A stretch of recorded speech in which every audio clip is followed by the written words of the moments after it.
tonight for the Falcons. Darnell Mooney and Ray McLeod both out for this game. So, Dad, it's going to be interesting to see if we can get that kind of bounce-back effort from Buffalo, because you're right. Say what you want. The young defense that's shown itself early for Atlanta has obviously been a big story down there, but Bijan Robinson came into this league looking like the back that could take that next step from being one of the best to maybe a story like Saquon Barkley last year, and so far so good. Yeah, I mean, he's the catalyst for that offense, and that can only help Michael Penix Jr. in his second year. Only started a few games last year. It's his team to play through now, but he really only has Kyle Pitts, a tight end, Drake London, a wide receiver, as far as wider guys to throw to, and then obviously Bijan Robinson as well out of the backfield. As you just mentioned, a couple of wide receivers who are going to be inactive. But Michael Penix, I still think he is going to be one of the better quarterbacks of that draft. No doubt about it. We get to look at a couple of the great young quarterbacks for that draft class coming up tonight. Plenty more to come as we approach kickoff. Again, 2 games tonight, Buffalo at Atlanta and then Chicago at Washington. We'll have our conversation with Bears wide receiver Rome Odunze in just a bit. But coming up next, we'll take you through what we learned this weekend. You're listening to the Monday Night Football pregame show on Westwood One. When your reputation's on the line, you don't leave anything to chance, especially your primer. Painters trust Kills primers for a smooth start, strong adhesion, and serious stain-blocking power. And now, the full Kills lineup is available exclusively at the Home Depot. Need it fast? Get same-day or next-day delivery, or order online and pick up in-store. Kills primers. Pro results, faster. The Home Depot. If you're a pro, you know. All right, gentlemen, this is Emmett Smith on behalf of Depend, and I've got the perfect play. Run straight to your doctor's office for a life-changing catch. Because when prostate cancer is caught early, it's up to 99% treatable, and one blood test might be all it takes. And now through November, Depend is donating to the Prostate Cancer Foundation for select purchases. Talk about a great play. From September 1st to November 30th, Depend is donating 25 cents to the Prostate Cancer Foundation for Depend Shields Guards Real Fit products purchased in the U.S. up to a maximum of $300,000 or in Mississippi. Mahomes sends Pacheco in motion out to the left. Here's the snap. Mahomes back, looking left, looking middle, throws right, wide open, it's caught. Touchdown, Hollywood Brown. Patrick Mahomes had time, and suddenly Brown was wide open on the right. Nobody within 10 yards of it. A 3-yard touchdown strike, and the Chiefs have a 26-17 lead with 9:30 to go in the game. At the call from the incomparable Ryan Radke on Westwood One's coverage of Sunday Night Football, Mike Golick Jr., Mike Golick Sr. here, welcoming you guys back to Monday Night Football on Westwood One. Again, we got Bills Falcons. You can check that out over on the Westwood One app or westwoodonesports.com if you want to listen while you follow along here as well. And then we got Bears Commanders, Kevin Harlan and Ross Tucker on the call right here on Westwood One for that. Very excited. But, Dad, you guys on the call for the Chiefs, I think, reestablishing themselves at or near the top of the NFL, back to 500 for the season. But in your mind, are they in that conversation for one of the top 3-5 teams in the league right now? Oh, I think they definitely are, and I think a big reason is their defense took a step forward. The offense had been starting to gain some traction the last couple of weeks. Remember, they get Rashee Rice back this week. Served that 6-game suspension. That's over, and he'll be back on the team. That offense, really when Xavier Worthy came back from that separated shoulder, this offense really started to pick up. And there was a milestone for the Chiefs this year, Mike, this season. Isaiah Pacheco gained 51 yards rushing. It's the first game this season a running back has gained over 50 yards for Kansas City. Still something that is just kind of sticking in my craw that may cost them, just the lack of running game by the running backs. Patrick Mahomes went into that game as a leading rusher, and he ran it, I think, 10 more times. So there's the good and bad of that. The good, he's doing well, but he actually ran an option by the goal line and scored a touchdown. But the bad is the more you run it, the more you take a chance of getting hit. But they are definitely one of the top teams in the AFC. 10 carries for Patrick Mahomes, a career high for him in a season where he's already matched his career high with 4 rushing touchdowns on the year. The rushing attack could have been what's back, but, Dad, it's time now to see who's back. Sponsored by McDonald's. Monopoly at McDonald's is back after 9 years, and it's available all day. Download the McDonald's app to register and learn more. Guess who's back? Guess who's back? Guess who's back? Guess who's back? Guess who's back? Guess who's back? Guess who's back? 2 receivers right, 2 tight ends left. Mahomes in the gun on 4th and 3. Noah Gray in motion from left to right. Here's the snap. Mahomes back, looks, throws right side. Wide open, Worthy into the end zone. Touchdown, Kansas City. A 6-yard touchdown pass to Xavier Worthy, and the Kansas City Chiefs have taken a 6-3 first quarter lead. Just 2 catches for 20 yards, but that touchdown there, Ryan Radke again on the call. And Dad, Xavier Worthy, him being back, and you mentioned Rashee Rice now added to the fold as well with his 6-game suspension up, has coincided with a huge stretch for this offense, 95 points in their last 3 games. I know the rushing attack has been an issue, but Dad, I actually think Patrick Mahomes' legs, something we usually see reserved for the postseason, have created enough of a threat, along with Xavier Worthy being back, to really open up this Chiefs offense and make it look a little bit more like the 2022 version where we saw Mahomes last lift that MVP. So, yeah, and exactly right. While Kansas City, who's moved back to the upper echelon of the AFC, Patrick Mahomes has also moved toward the top of the MVP award with Josh Allen and Baker Mayfield, no doubt about it. No doubt about that. Well, speaking of Baker Mayfield, Dad, the Buccaneers got a big-time win this last weekend over the 49ers, and it came with a price. Baker Mayfield lost his star rookie wide receiver in Emeka Egbuka yesterday, but the Bucs quarterback found another first-year wideout for a big, big score. Baker Mayfield, belt high snap, looks upfield, throws the ball downfield. He's got a receiver open. It's a caught ball. Touchdown, Tampa Bay. Touchdown, Buccaneers. It's Tez Johnson. Touchdown, Buccaneers. What a throw by Baker Mayfield. Gene Deckerhoff on the call for Buccaneers Radio Network for that Tez Johnson missile. Dad, Baker Mayfield, doesn't matter who's around him, offensive line changing out, receiving weapons changing out. Does this guy look like your clear-cut MVP favorite right now? Oh, and I'm kind of rooting for him. The redemption story from the first pick of the draft with the Browns, and then with Carolina, and then a short stint with the Rams, and now in Tampa Bay doing what he's doing. And again, no Mike Evans, no Chris Godwin, no Bucky Irvin. Emeka Egbuka gets hurt in this game, so he's throwing to a 32-year-old Sterling Sharp, a 7th-round rookie in Tez Johnson, and a 2024 undrafted free agent in Cameron Johnson. Those are his weapons, and I still don't trust anybody more than Baker Mayfield coming toward the end of a game. Well, and sometimes you see he doesn't trust anyone more than himself. 3rd and 14, and Baker puts on the hero cape once again for one of the more impressive scrambles of the weekend. Here was Baker Mayfield on his squad battling through some of those bumps and bruises. This is a resilient group. It's tough. It's a hardworking group that loves playing for each other and playing with each other. And no matter what the circumstances are, we're going to go fight. And that's really what team ball is all about. The culture is great, and we just have to keep it going. And, you know, I'm sure there are people, maybe even teammates, I'm sure fans, when they see Baker run, they're like, get down, get out of bounds. But that's just not Baker. I mean, he has to be Baker Mayfield for this team to go where it wants to go. And if that's risking his body, which he does every single Sunday because he'd rather drop a shoulder than run out of bounds, that's what he has to do. Yeah, I think we've seen that's the common thread. Mahomes, Baker, both quarterbacks we've talked about in the MVP conversation, both understand that at times right now, their teams are going to need them to do a little bit more, and it might be stuff that you normally wouldn't want to do, wouldn't want to put your star quarterback at risk for, but there's a time and a place for everything, and right now it's got both of these teams sitting pretty heading into the rest of the season. Speaking of sitting pretty, Dad, the Indianapolis Colts have had an incredible start to their year, and Daniel Jones has been the talk of this town, all the talk about how well he's played so far, but he's got the league's leading rusher behind him, oh, by the way. Jones, quick pitch to the left side to Jonathan Taylor, cuts up, he's in!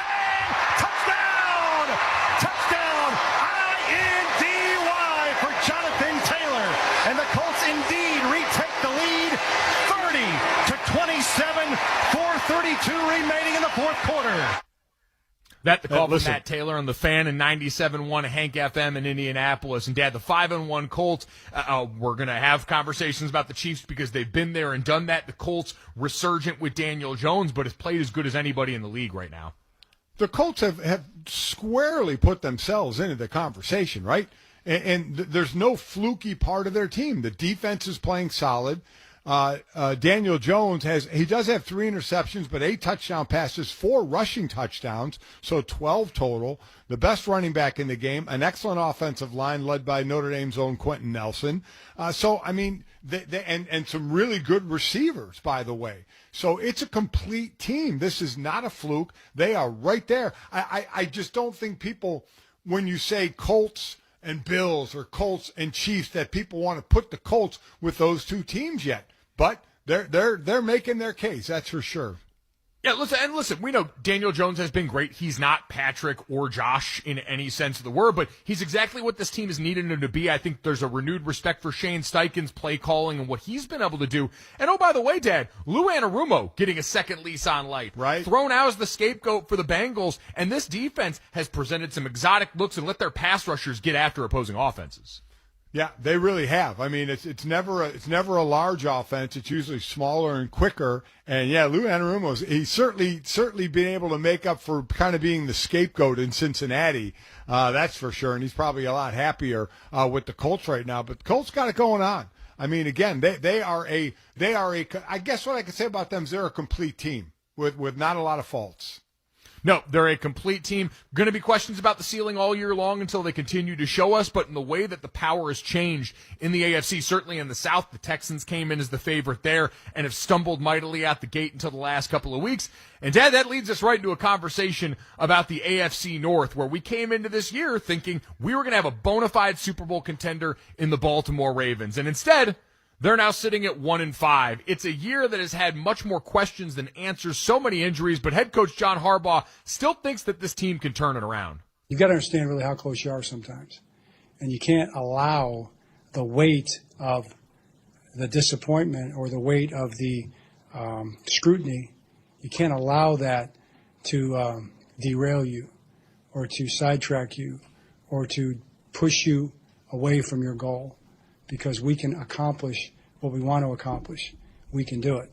We're the kind of team that can do it. Dad, I wouldn't expect anything else from a man who's been leading that team for a long time, but it continues to look bleak for them over the weekend. This one was no exception. Saw a quarterback change late in this game. Tyler Huntley got in the game, and you wonder if he might be able to get the spark going forward if Lamar's not ready to come back healthy after the bye week coming up. Well, a couple of things, and you're right. You definitely expect John Harbaugh to say exactly what he said, but they got to be careful of the hole they're digging themselves, right?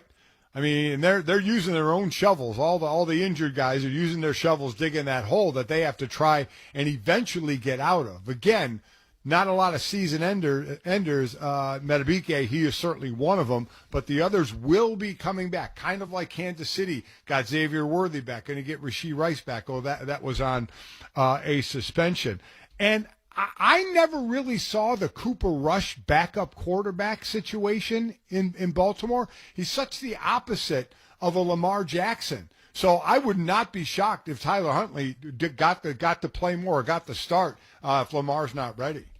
And I think Ravens fans across this great nation crossing their fingers, sending all their healing energy towards Baltimore during the bye to see if that Lamar Jackson hamstring can get right and get ready to go. Because while 4 teams have started 1-5 and made the playoffs, and the AFC North by no means has a team ready to run away and hide with it, the Steelers steady Eddie holding it. We'll see if they can maintain. Coming up next, though, we'll talk about what's next for Cam Ward after a coaching change made in Tennessee. You're listening to the Monday Night Football pregame show on Westwood One.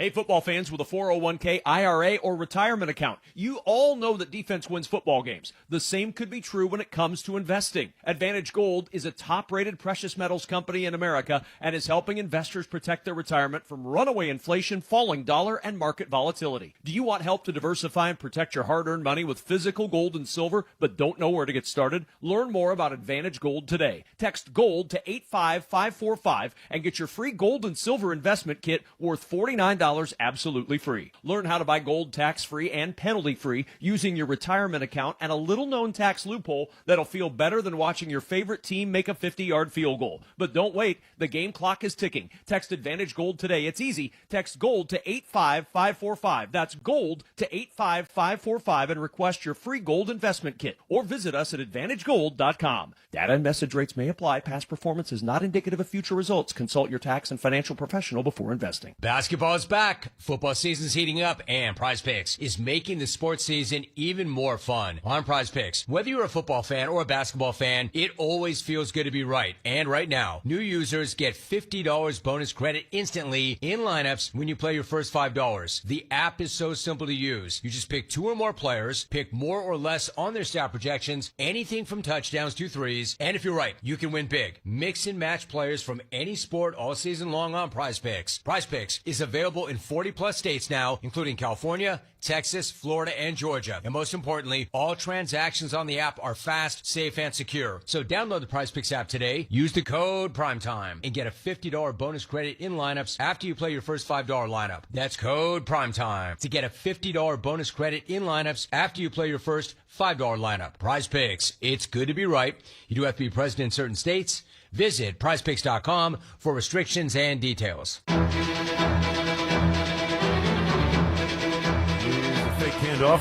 Love bootlegging right. Dumps it off Kraft to the 10, to the 5, to the end zone. And it is a touchdown. Touchdown, Green Bay Packers. Touchdown, Tucker Kraft. At Wayne Larrabee on the call for the Packers Radio Network as Green Bay goes and beats Joe Flacco, something they weren't able to do when he was with the Cleveland Browns earlier this season. Mike Golick Jr., Mike Golick Sr. with you. Welcome back to Westwood One's coverage of Monday Night Football. We've got Bills-Falcons already underway. If you want to listen to Kevin Kugler and Derek Rackley on the call for that one, you can head to WestwoodOneSports.com or the Westwood One app. We're taking you up to coverage of the Washington Commanders hosting the Chicago Bears. Kevin Harlan and Ross Tucker are going to be on the call for that one. But, Dad, Joe Flacco, your ears did not deceive you, great nation. He is now the quarterback of the Cincinnati Bengals. He started the game against the Green Bay Packers this week.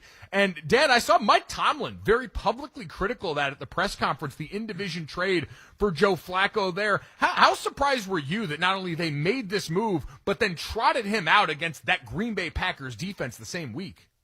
Signed on Tuesday, played on Sunday. I mean, that's a real lack of confidence in Jake Browning is what that is. And from what I understand, Jake was pretty mad through the week. But again, he's a competitor. He's going to want to play, but he was pretty ticked off. I mean, that is something at the quarterback position. We remember Baker Mayfield did it a few years ago, signing with the Rams like on a Thursday and starting on that Sunday, and had like a great 2-minute drill with them. So Flacco's been around, didn't turn the ball over, and only got sacked one time. They just couldn't put enough points on the board. But a lot of it too, Mike, is because they don't have a running game. I mean, this was a 10-7 game in the third quarter. They only ran the ball 16 times. It's not because they wanted to pass it. They don't have a running game. When you don't score a lot of points, but you're throwing it 45 times a game when you can be running the ball because it's a closer score, that's issues, and they have issues. Yeah, well, speaking of issues, the Cincinnati Bengals still have issues stopping the run. It was hot knife through butter all day for Green Bay, 153 yards on the ground. Dad, I know accounting for opponent, we have to understand that, but did this make you feel better about the Green Bay Packers at this point, coming off that tie on Sunday Night Football? Boy, it's amazing how we thought so highly of the Green Bay Packers, and then it kind of fell off, and now it's kind of coming back. What's amazing is they're playing really well against the run. And they got Micah Parsons. Micah Parsons, one of the reasons they traded him from Dallas, because they weren't stopping the run well. And now they're stopping the run well in Green Bay. I think Green Bay is going to be just fine, right? Detroit started to come on, and then they got beat. Minnesota, got quarterback issues going on. J.J. McCarthy's back at practice. The Bears, we're still not sure what they are. So it's right there for the Packers. It's a long season. It is a long season, but I'm with you. I think that defense is going to remain blue chip stock for the year. Yeah. The offense has taken a lot of steps forward. Jordan Love, 19 of 26 for 259 and a touchdown to go along with one interception in that game. So plenty of good signs for the Green Bay Packers. Dad, the same cannot be said for the Tennessee Titans. They lose this weekend to the Las Vegas Raiders, who have issues of their own, and that apparently was the nail in the coffin as the news that Tennessee has parted ways with head coach Brian Callahan today. Dad, we had heard this week from multiple players, multiple leaders on that Tennessee team that the practice intensity hadn't quite been up to par. So once you have stuff like that coming up, especially from the likes of your rookie quarterback in Cam Ward, Jeffrey Simmons, your star defensive lineman, it seems to be the writing was on the wall, and Amy Adams Strunk, the owner, read it. So It's kind of twofold for me. You know, when you hear the leaders like Cam Ward and Jeffrey Simmons say, you know, the practice wasn't as intense, it was missing some things. And the blame automatically goes to the coach. Certainly the coach bears some responsibility for the environment that you have. You'd never hear of that like with a Bill Belichick, right? Or an Andy Reid or a Mike Vrabel about a light practice. So Callahan kind of gets the blame for that. But these are professional athletes. If you need to get motivated, that's a problem. This isn't college. This isn't high school. This isn't Little League. This is professional sports. You got your big boy pants on. If you need the coach to motivate you, I'm sorry. I think there's something wrong. If you guys can't get together and motivate yourselves and say, we're playing like crap right now and we need to get better, and it starts at practice, then you got a bigger issue than just getting rid of the coach ain't solving this problem. It certainly isn't, but Dan, I do think it starts there. If you have a locker room that can self-police like that, you're fortunate. That's what the good teams are, but that standard's usually set by the coach. And for Brian Callahan, who was doing this for the first time, you can see how maybe all of a sudden some of those corners start to get cut. You're not exactly sure. You might not be holding guys accountable in that way. I know you're self-motivated and a starter, but not everybody is, and it's clear for this team. There are guys that want to. Cam Ward sat up and took accountability after every game. He seemed frustrated by this, and I think that's what worries you the most if you're a Tennessee Titans fan, Dad, is this troubling trend we've seen of recent rookie number 1 overall pick quarterbacks who find themselves in these inhospitable environments and have to be that rose blooming through concrete. The last 4 number 1 pick quarterbacks in the NFL, 21, Trevor Lawrence, his coach, Urban Meyer. 23, Bryce Young to Carolina, his first coach, Frank Reich. 24, Caleb Williams, number 1 pick to the Bears. His coach, Matt Eberflus. 25, Cam Ward, his coach, Brian Callahan. What do they all have in common? They don't have their first coach anymore. So they're dealing with different head coaches, different play callers. Now, normally, obviously, a number 1 pick, you go to a bad team. But it just completely stifles their maturation process when you're going through coaches. And then when you go through coaches, you go through coordinators. Yep, I think we see, and there are examples of this older. We talked about Baker Mayfield before. We'll talk about Sam Darnold here in a second. And you hear this echoed by former quarterbacks a lot. More organizations fail young players, specifically at that position, than young players fail organizations. And this, yet another example of an organization that's going to have to try and claw their way back after this early hole they've dug for the former number 1 overall pick in Cam Ward. Speaking of Sam Darnold, Dad, let's talk about these Seahawks. Seattle had to fly across the country after losing to Tampa Bay last week, and they had to face a Jags team coming off a big-time win on Monday night. Thankfully for the Seahawks, Sam Darnold's got a pretty special wide receiver to help him out. Horton wide to the right side, play fake. Darnold has time, gonna let it fly. JSN is out there. JSN has it. Touchdown, Seahawks! A spike in the end zone and a 61-yard rocket to number 11. That the call from Steve Rabel on Seahawks Broadcasting. And, Dad, that just some of the yardage from Jackson Smith-Njigba's 8-catch, 162-yard outing on the day. They made decisions in the offseason, right, about the guys that they were going to have around that locker room, and they made those decisions with this vision in mind, Dad. How impressed have you been by Jackson Smith-Njigba's ascension into that true number 1 role? Yeah, I mean, he was basically shoved into that role when DK Metcalf was traded to Pittsburgh, and he has absolutely blossomed. Sam Darnold looking like the beginning of the year Minnesota Viking quarterback, not the end of the year. We'll wait and see how it finishes up. Threw the ball 27 times, ran the ball 26 times, a great mixture.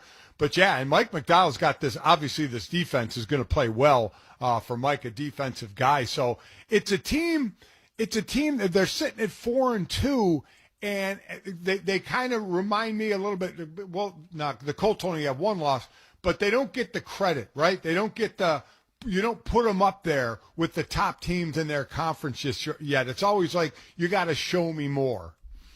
Yeah, well, I mean, listen, for the Seattle Seahawks on their side, sitting at 4-2 now, Dad, at the top of the NFC West, where you look at that, they're 4-2. The 49ers are 4-2. The Rams are 4-2. That division shaping up almost exactly how most mentioned. But I do want to take some time to celebrate. You want to talk about a group that maybe doesn't get enough conversation nationally. Mike McDonald's defense, looking at this game, DeMarcus Lawrence, 2 sacks. Byron Murphy, 2 sacks.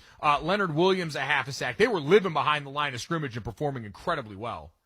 7 sacks in all, and Jacksonville, coming off the high of beating Kansas City the week before, could only muster 12 points on the board. So that's the thing we were talking about, Jacksonville being right there with the Colts, right now that Houston was down, and obviously Tennessee's not going to be there.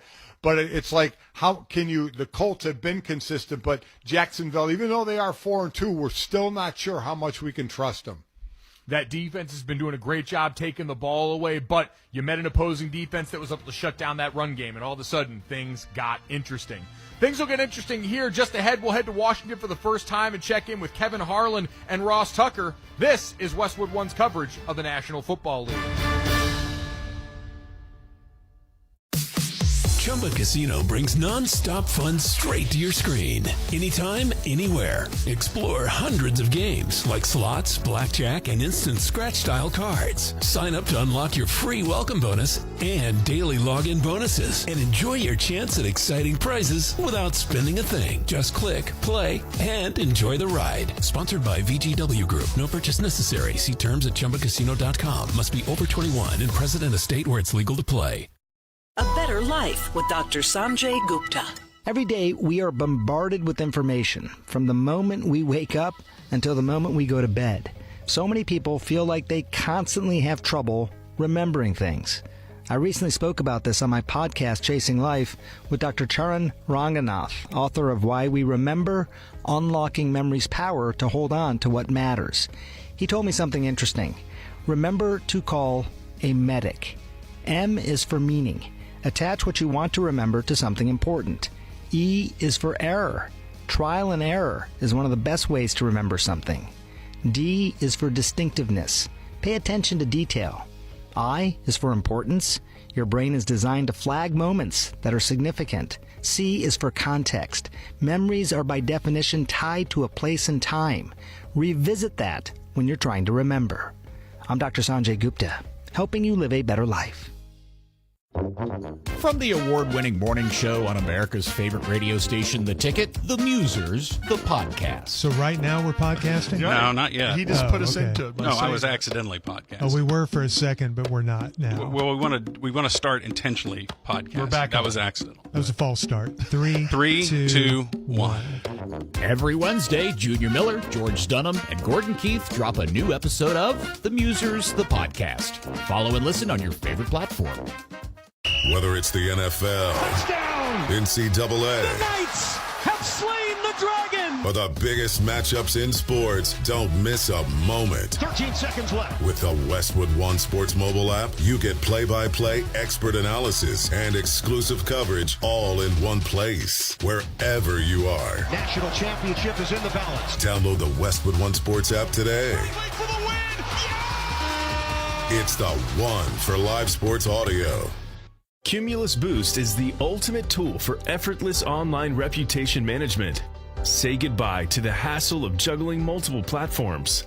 With Cumulus Boost, you can monitor reviews, respond promptly, and stay accurate across 65-plus leading listing sites, all from a single user-friendly dashboard. Simplify your life without sacrificing quality or control. Ready to boost your business? Visit cumulusboost.com today. That's CUMULUS boost.com. Actor Michael Rosenbaum, he knows some of the most talented people in the business. Let's get inside of Kevin Smith. This is a great house. Who knew playing Lex Luthor would pay this well? Now I want to see Gene Hackman's place, John Cryer's place. None will be as cool. And let's get inside of the great Tom Hopper. I always love it when you have these long-form conversations, because you do these press tours. They come with this energy, the host. What's it like? So tough. And I just love just having a normal conversation. And that's sort of what the podcast is. The Inside of You podcast. Follow and listen on your favorite platform. U.S. soccer fans, Get closer to the players, voices, and stories of the beautiful game with the U.S. Soccer Podcast. Megan Klingenberg, Alejandro Bedoya, and host David Gass bring you behind-the-scenes access to U.S. Soccer's 27 national teams, including exclusive interviews, stories, and spotlights. The U.S. Soccer Podcast is out now. Find it wherever you listen to podcasts. I really have hope somehow this will help us evolve into understanding people more. Oh, absolutely. You can be around people that think like you all the time and you can get pigeonholed in your thought process. So talking to other people opens up your mind if you're willing to let that occur. So for me, I'm like, what do you have to lose? Tired of division? Let's talk for a change. Learn more at takeonesmallstep.org. NBA veteran Jim Jackson takes you on the court. You get a chance to dig into my 14-year career in the NBA and also get the input from the people that will be joining. Charles Barkley. I'm excited to be on your podcast, man. It's an honor. Spike Lee, entrepreneur, filmmaker, Academy Award winner. Knicks fans. So, now you see, I got you. But also how sports brings life, passion, music, all of this together. The Jim Jackson Show, part of the Rich Eisen Podcast Network. Follow and listen on your favorite platform. Looking for your next favorite local spot? At sweetdeals.com, we're all about supporting local businesses.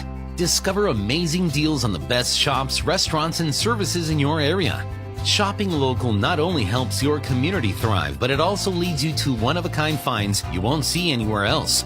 Join the movement of savvy shoppers who are exploring their neighborhoods and uncovering hidden treasures. Visit sweetdeals.com today and start discovering your new favorite places.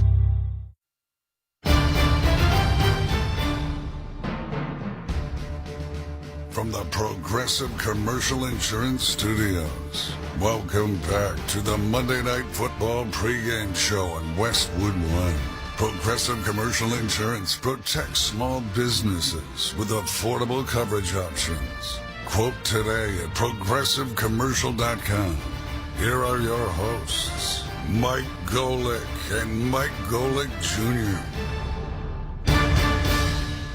Welcome back to Monday Night Football on Westwood One. Mike Golick Jr., Mike Golick Sr. here, taking you guys up to Bears at Commanders. Bills Falcons tied 7-7 right now. If you want to hear the call for that, Kevin Kugler and Derek Rackley, head over to WestwoodOneSports.com or the Westwood One app. As far as the Bears and Commanders, the game we're taking you up till right now, actives and inactives here. The Bears, no Grady Jarrett or Kyra Santos for them. While Washington gets good news, the Commanders' Deebo Samuel going to be active after being listed as questionable, dealing with that heel injury now. So for more on that, and I'd imagine whatever the spread is tonight, we head for the first time to Landover, Maryland to check in with our crew, Kevin Harlan and Ross Tucker. And Kevin, I know you talked about eating well with my dad last year, but I'd have to imagine with Ross Tucker, Mr. Tuck Spreads himself, he's got you sitting pretty in the booth with something right now.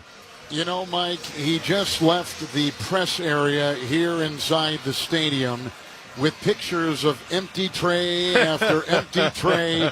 There were no wieners. There was no mac and cheese. There was no chili. There was nothing. Except what, turkey slices? I do like sliced turkey. Yeah. I will say that on the Ross Tucker podcast, I do press box food rankings. The Commanders will not be top 5 or top 10 or top 20, but I was told in life, you don't have anything nice to say, don't say anything at all. So let's talk about Jaden Daniels and Caleb Williams. Let's do that. Actually, can we start with Deebo Samuel? Sure. Because he has given a completely different feel to already a good offense. They've got a rookie running back. We'll be talking about him. But Deebo Samuel comes here in a trade, and, man, he is so versatile and does so many things that as a defensive coordinator to plan for him, I mean, that's got to be very, very tough. It is, and he looks like vintage Deebo Samuel. Yeah. He looks like what we've come to know and love from him from the 49ers all those years. Did not look like that last year, but he comes to Washington, gets a fresh start.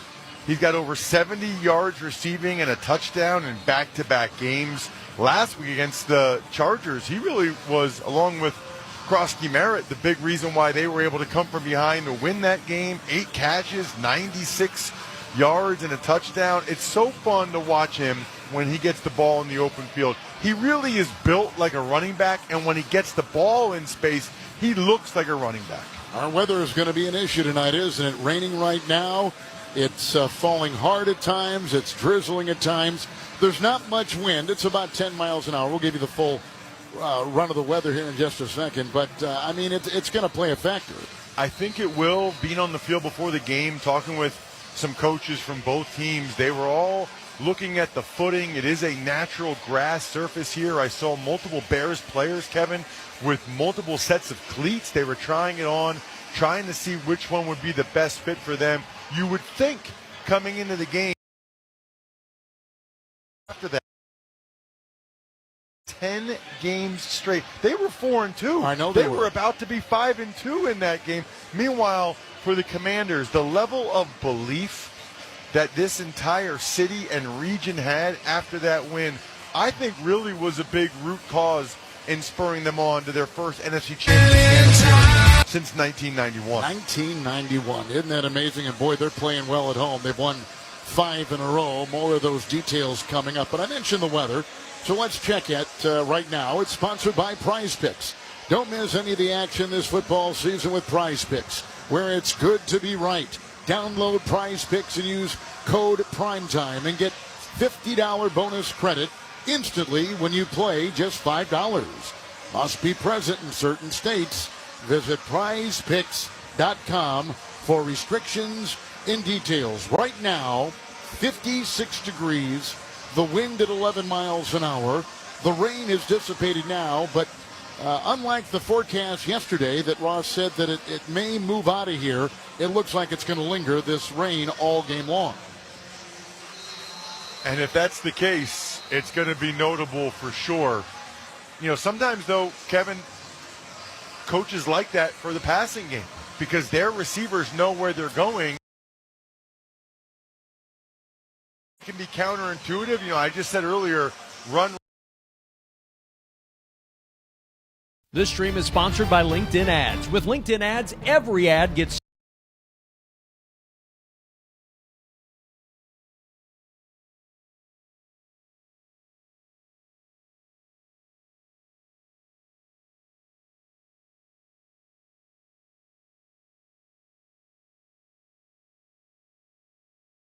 Ebiketie runs into Allen at the 26-yard line and drops him there for no gain. Looked like he tried to hand it off and nobody would take it. Exactly. I actually thought they were going to try to throw the ball out to the perimeter to Shakir. He was wide open, but he decides to run with the football. Good contain from Atlanta to get him to run back up into the middle of the defense where the rest of the reinforcements were there, and Ebiketie's there to make the play. On the 26-yard line, it's 3rd down and 10. Motion out of the backfield from Johnson to the left of the line. Now Allen will bring him back to his left shoulder. Leaning in for the shotgun snap. Allen gets it. Here comes pressure. Allen under pressure. Throws it to the right side. Floats it up. And it is caught along the right sideline. He dropped it into Khalil Shakir, who drug his toes at the 42. And it's a 1st down. Now they're going to hurry up to the line because it was close. Hustling to the line. They don't want the challenge flag to come out, but it's too late. It has dropped on the Atlanta sideline, and now we've got a penalty on the near side, but the challenge flag from Raheem Morris came out first. Challenging the ruling on the field of a completed pass. The play is under review. Sean Smith letting us know there was movement on the left side. That's where the flag came from. Shakir, did he get both toes in? I'm not sure he did. Now, as his right foot ends up coming down, it's like if he could have toe tapped. Now, granted, he's falling, so it's hard for him to think about the wherewithal, where he is on the field. But as he tries to get the right foot down, the right foot comes down in the white. I think this is going to be an incomplete pass. This Close Shave Instant Replay review is sponsored by Barbasol Shaving Cream. Why pay more for gels when Barbasol delivers? The ruling on the field is incomplete. When Barbasol delivers an instant thick lather for a close, comfortable shave, choose Barbasol, a quality shave and trusted value. Well, you heard the results. There's no drama. So we'll take a quick break and return to Atlanta in a moment. 7-7 Bills and Falcons. You're listening to Monday Night Football on Westwood One. Chumba Casino brings non-stop fun straight to your screen. Anytime, anywhere. Explore hundreds of games like slots, blackjack, and instant scratch-style cards. Sign up to unlock your free welcome bonus and daily login bonuses. And enjoy your chance at exciting prizes without spending a thing. Just click, play, and enjoy the ride. Sponsored by VGW Group. No purchase necessary. See terms at ChumbaCasino.com. Must be over 21 and present in a state where it's legal to play. When your reputation's on the line, you don't leave anything to chance, especially your primer. Painters trust Kills primers for a smooth start, strong adhesion, and serious stain-blocking power. And now, the full Kills lineup is available exclusively at the Home Depot. Need it fast? Get same-day or next-day delivery, or order online and pick up in-store. Kills primers. Pro results, faster. The Home Depot. If you're a pro, you know. Hi, this is Sarah at the Department of Rejected Dreams. If you had a dream rejected, IKEA can make it possible. I've always dreamed of a beautiful kitchen, but my wife just wants to stay organized. You know what they say about opposites. That they can't agree on a kitchen? Well, IKEA kitchens come in many styles with a variety of customizable organizers. So maybe you're not opposites at all. Beautiful and organized. Now we just have to figure out what to eat. That's a different department. Get the kitchen of your dreams at a price you didn't dream possible at IKEA.US/dreamkitchen. Dream the possibilities. Keep the NFL in reach all season long with NFL Plus Premium. Sign up today at plus.nfl.com/radio. Terms and conditions apply. With the replay assist helping with that challenge and ruling the pass incomplete. Each team with a touchdown on their initial drive. Each team with a 3-and-out on their second drive. Punt team on for the Buffalo Bills. Agnew, the deep man for Atlanta. The punt off the foot of Mitch Wisnowski, spinning toward the near sideline, and it'll go out of bounds beyond the 30-yard line of Atlanta. It's out near the 34. That'll be where it's spotted, and that's where Atlanta will start after a 39-yard punt from Mitch Wisnowski. And the Falcons back out for their third possession. 5:25 to go in the opening quarter. Yeah, teams trading 3-and-outs here, which offense has got the ability to get back on track. Defense kind of tightening down after seeing how these offenses are trying to attack. Roof open tonight. Really not making an impact from a wind standpoint, the way this building is built. Not going to get much wind in here, barring gale force winds. And if it's gale force winds outside, that roof's not open. That's right. First down and 10 from the 34-yard line. From the pistol formation, Tyler Algier is the running back behind Michael Penix Jr. Penix along the right-hand hash. Stomps his foot, gets the snap, hands to Algier, trying to find room on the left side. There isn't any. He'll lose a yard. It's back to the 33-yard line. Good push from Deion Walker, the rookie from Kentucky, who's going to get more playing time after the pregame injury to Daquan Jones, who injured his calf somehow during warmups. That's the third player this weekend in the National Football League that was hurt during warmups. Yesterday, Anthony Richardson, quarterback for the Colts, orbital bone fracture of his eye in a band exercise. Charvarius Ward got a concussion in that same pregame when he ran into Drew Ogletree. Second down and 11. Penix to throw over the left side. Catch is made at the 40, and then Robinson is planted by A.J. Epinesa. A bear hug that ended up in a suplex to the turf of the 41. The good focus, though, from Bijan Robinson to be able to hold on to that football. A lot of times what happens is a player gets swallowed up like that, takes a big hit, that ball ends up popping out. His ability to keep possession on it, give him a manageable third down. 3rd and 3 from the 41. They need the 44 for the first. A trio of receivers to the right of the line, single wide to the left. Penix is on the left hash, moving from our left to our right. Motion coming across from London. Now he'll send back to the right side. Pressure coming up the middle. Penix to throw to the left side. Pitts wasn't ready, and there's flags all over the field. He was flanked by two defenders, and I think Tre'Davious White, Taylor Rapp, the two guys out there. One of them had a hold of Pitts. Sean Smith's going to come sort it out. He was working against White. Rapp came over to help, but the flag's down after that. Pass interference. Defense number 27. The ball will be placed on the spot of the foul, automatic first down. Another penalty on the Bills, and it gives Atlanta the first. I saw Tre'Davious White afterwards kind of pleading his case, like, no, that wasn't a penalty. Then you see the replay, and it's like, yeah, I'm not quite sure you got a pretty good argument there. He had both hands wrapped around Kyle Pitts, and I think the Bills fans are just trying to side with their corner, Tre'Davious White, just because that's what they do. To my knowledge, no player who's ever been called for a penalty in the National Football League was actually guilty of that penalty. You're probably right. Two receivers to the right, single wide left, and we've got a flag down in motion. I'm sure they weren't actually moving, but the flag's down anyway. At least that's what whoever is called for this will say. False start. Offense number 8. 5-yard penalty. First down. Kyle Pitts, the tight end, I'm sure shaking his head as we speak. Yeah, right after he ends up drawing the pass interference penalty to get the first down for the Falcons, he ends up backing them up here. But in all seriousness, this is where both these teams got to stay out of this position. 1st and 15, get to 2nd and 20. Just makes it hard to get that rhythm offensively. And hard to lean on that running game that both want to use so much.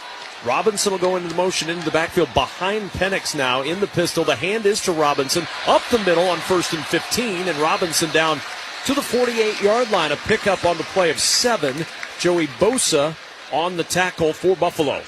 A lot of times offensive coordinators, Kevin, are looking on like 1st and 15 is what do I feel the most confident with, trying to get about half the yardage back. And I think Atlanta Falcons and Zach Robinson have found out that you get the ball in the hands of number 7, and I got a pretty good chance of making that happen. 2nd down and 8 from the 48.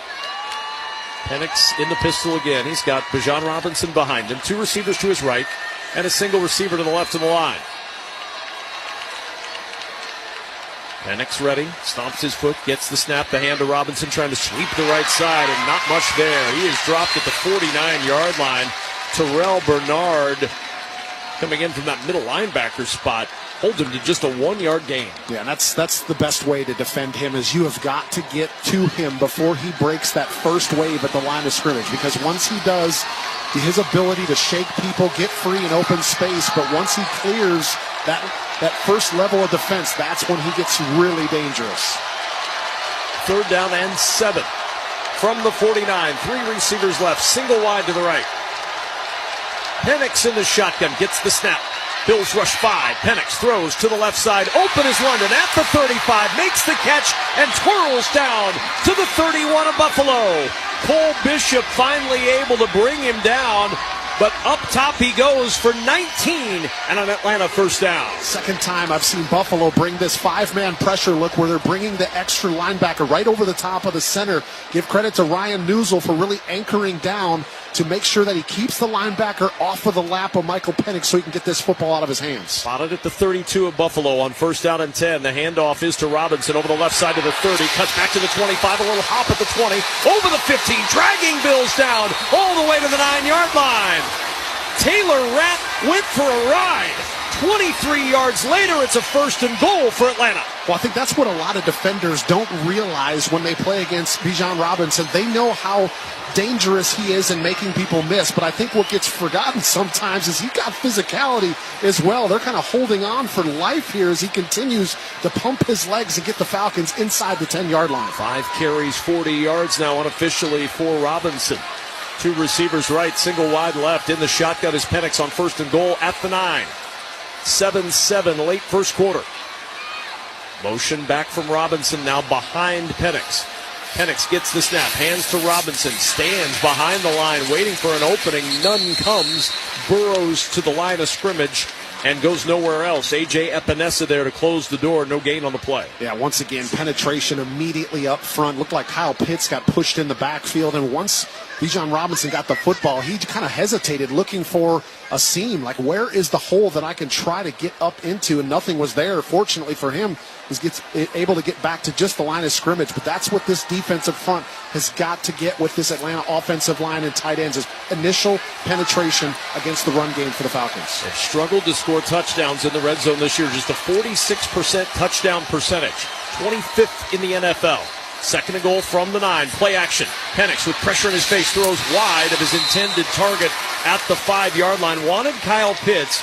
Greg Rousseau providing that heat on Penix. He threw it wide and high, and it's 3rd down and goal from the 9. Yeah, Rousseau has been a consistent force on this defensive line. I already seen him second time getting in the face immediately of Michael Penix, and Penix on a little half rollout here, just trying to get the football out of his hands once again to avoid the sack from Rousseau. They're going to have to find a way to keep number 50 from Buffalo out of the backfield in the passing game. 3 receivers left of the line. Single wide to the right is Washington.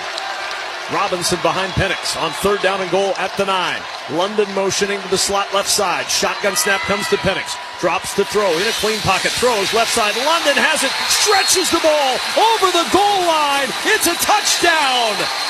He stuck that arm out to break the plane as he was being held at the 1 by Taron Johnson.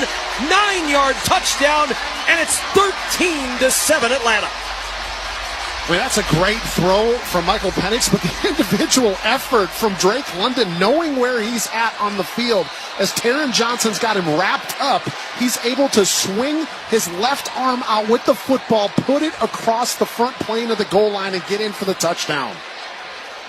Second touchdown grab of the season for Drake London. And Parker Romo on for the extra point. And the kick is good for Romo, and it's 14-7 Atlanta in what has been a wild first quarter. 26 seconds to play in quarter number 1, and already 21 combined points on the board from these two teams. And we talked about it during the break. It looked like this is going to be an offensive score fest in this game, the way that it started. I'll tell you what, though, Atlanta, we talked about it, trying to get the football in the hands of Drake London. Got his first touchdown of the season a couple of weeks ago against Washington, but this is where this offense operates at its best, when they can get the ball into Drake London, and he can do what he does from a physicality standpoint. Let's check the drive summary, sponsored by Straight Talk. Your favorite songs shouldn't have to wait for Wi-Fi. Switch to Straight Talk and get real unlimited data on Verizon's 5G network. Straight Talk, available at straighttalk.com or Walmart. A 9-play, 66-yard drive, took 4:59 off the clock, capped by that 9-yard touchdown pass from Penix to London. That drive featuring 2 20-plus yard plays. The big play has been a big part of what Atlanta and Buffalo have done. Already 4 big plays this quarter. And we have 3 quarters of football to go. Pushing the football down the field in the passing game. Kickoff, Codrington ranging over from the 1-yard line for Buffalo. Up the right side to the 15 to the 20. Now moving to the middle of the field at the 25. And has his legs chopped out from under him by Felipe Franks. And he is down right there. 20 seconds to play in quarter number 1 as the Bills go back to work, down 14-7. After the teams traded touchdowns and then 3 and outs, we saw touchdown again from the Falcons. Now Josh Allen's going to come out and see if he can match. This looks like it's a game where offenses are going to have to match what the opposing team does. Well, Buffalo's certainly capable of scoring a lot. They topped 30 points in each of their first 4 games of the season before losing last week 23-20 to New England. Under center on first down, the handoff is to Cook, and he tries the left side against this top-ranked Atlanta defense and goes nowhere. David Onyemata there to make the tackle, and it brings up 2nd and 10. Now, once again, though, penetration. That time, Caden Ellis just immediately knifes into the backfield, and he doesn't get the tackle, but he forces Cook to go back inside one gap, and that ends up running right into Onyemata. And that ends the first quarter of play in Atlanta, where the Falcons take a 14-7 lead into the second. You're listening to Monday Night Football on Westwood One. Ever notice that when your shop needs a part, Napa is there? It's no accident. Napa spent 100 years building a nationwide network of parts and know-how for one reason: to keep businesses moving. Whether you've got a fleet of 500 trucks or a single-bay garage, they've got you covered with the parts and expert service you need when and where you need it. Because at Napa, they're the pros that know how to keep you running at full speed. Stock up on the parts that keep your business moving today at Napa. LinkedIn gets B2B marketing and knows that every win is derived from a well-orchestrated play. With LinkedIn ads, every ad gets served to the MVPs you need. LinkedIn has grown to a network of over 1 billion professionals that you can reach based on job title, industry, and more. Start converting your B2B audience into high-quality leads today. Spend $250 on your first campaign and get a free $250 credit for the next one. Just go to linkedin.com/campaign. That's linkedin.com/campaign. Terms and conditions apply only on LinkedIn ads. With Fidelity Wealth Management, A dedicated advisor gets to know you and your goals to build a comprehensive plan to help grow and protect your wealth. Backed by a team of specialists, they'll analyze all your accounts, even the ones they don't manage, to keep an eye on taxes and provide proactive portfolio insights that can help you unlock your wealth's full potential. Learn more at fidelity.com/wealth. Investment minimums apply. Fidelity Brokerage Services, LLC. Member NYSE SIPC. Let's pause 10 seconds for station identification. This is Westwood One, your home for Monday Night Football.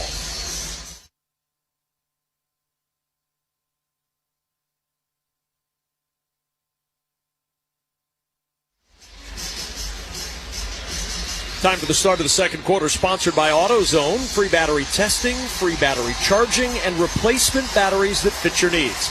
That's what makes AutoZone America's #1 battery destination. Get in the zone. AutoZone. With Derek Rackley and our entire Westwood One crew, Kevin Kugler back with you. 128 yards for the Falcons in the first quarter, 83 for the Bills. 60 yards rushing for Atlanta. Really balanced, Derek. 60 yards rushing, 68 yards passing. Yeah, that's where Atlanta's at their best. When they get these two running backs involved and they can get them loose, that sets everything else up. It forces the linebackers and the safeties of the opposing teams to focus in and try to slow down the run game, and it opens up holes behind them. Bills will move from our left to our right now as the second quarter begins with a 2nd and 10 from the 26. Empty backfield. Josh Allen in the shotgun along the left hash. Gets the shotgun snap. Drops the throw in a 4-man rush in his face. Throws left sideline. That's incomplete. Really good coverage from A.J. Terrell against Keon Coleman. Terrell's been out the last 2 games with a hamstring, and you know Raheem Morris is happy to have one of his star corners back out there. Yeah, definitely. Just got a new contract for what he's been able to do with the Falcons, and they are a better defense when he's out there on the perimeter, and wouldn't be surprised if they end up giving him a little bit of a break throughout the course of this game if they can find the right opportunity just to see if they can ease him back in a little bit. But you know him as a competitor. He probably wants to be out there for every single snap. 14-7 Atlanta, 3rd and 10 from the Bills' 26-yard line. Ty Johnson will motion to the left of Josh Allen. Creeps into the line. Now backpedals along the left hash. Stomping his right foot. Gets the shotgun snap near his left knee. Backpedals, throws. Right side catch is made at the 30-yard line. Breaking 2 tackles. It's a first down across the 40. Is Khalil Shakir. A first down before Jesse Bates can finally bring him down. He caught it at the 30, had 10 yards after catch, gets 15 and a first. I mean, he's one of the best in the league after the catch. I mean, just his ability to make people miss. He gets into open space. He catches this ball probably about 6 yards downfield, but then it's just how quickly his feet go. He's like a jitterbug out there. So hard to bring down an open field before Bates finally gets him down. 2nd in the NFL last year in yards after catch, and he's pacing that direction again this year. Spotted at the 41, first down and 10. 2 receivers left, single wide right. James Cook is the running back. Allen goes under center on first down from the 41. Allen turns, rolls right, wants to throw. Comes back over the middle, and it is caught at the 45. A flag is down, and so is Joshua Palmer at the Atlanta 44. Yanked down by D. Alford, and Palmer may be hurt. He got bent awkwardly as he came across from far to near side. Tackle from behind. Defense number 24. That penalties decline. Result of the play is a first down. And looking at the left leg, left knee area of Joshua Palmer, who got yanked down. Nothing illegal or malicious about it, but very awkwardly, Palmer goes down. And while the medical staff pays attention and tends to him, we'll take a timeout. 13:59 remaining in half number 1. Falcons 14, Bills 7. This is Westwood One's coverage of the National Football League. Hi, I'm Mike Richmond of the U.S. Department of Veterans Affairs with this message for veterans. If you're a veteran having thoughts of suicide or know of a veteran at risk for taking their own life, call the new Veterans Crisis Line number, 988, then press 1. It's available 24/7. This shorter, 3-digit number provides an easier-to-remember way to access the Veterans Crisis Line, which links to over 500 VA suicide prevention coordinators. Suicide prevention is VA's top clinical priority, and in the words of VA Secretary Dennis McDonough, during a crisis, every second counts. This new number, he says, makes it easier for veterans and those who care about them to reach life-saving support without having to be enrolled in VA benefits or health care. For more information, go to veteranscrisisline.net. That's veteranscrisisline.net. I'm Mike Richmond.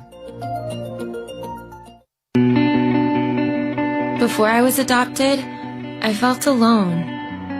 After spending years in foster care, Lexi worried that she and her brother were too old to be adopted. Thankfully, the siblings were adopted, with help from the Dave Thomas Foundation for Adoption. I love teenagers. To see how brave Lexi was and how she opened herself up to being in a family, all of a sudden, she's holding my hand and calling me Mom. It was really special. Every child, no matter their age, deserves to grow up in a safe, permanent home. Children at every age experience challenges. Teenagers are more complex than young children, but in the best ways. You're never too old for family. Learn how you can help children still waiting to be adopted from foster care at davethomasfoundation.org.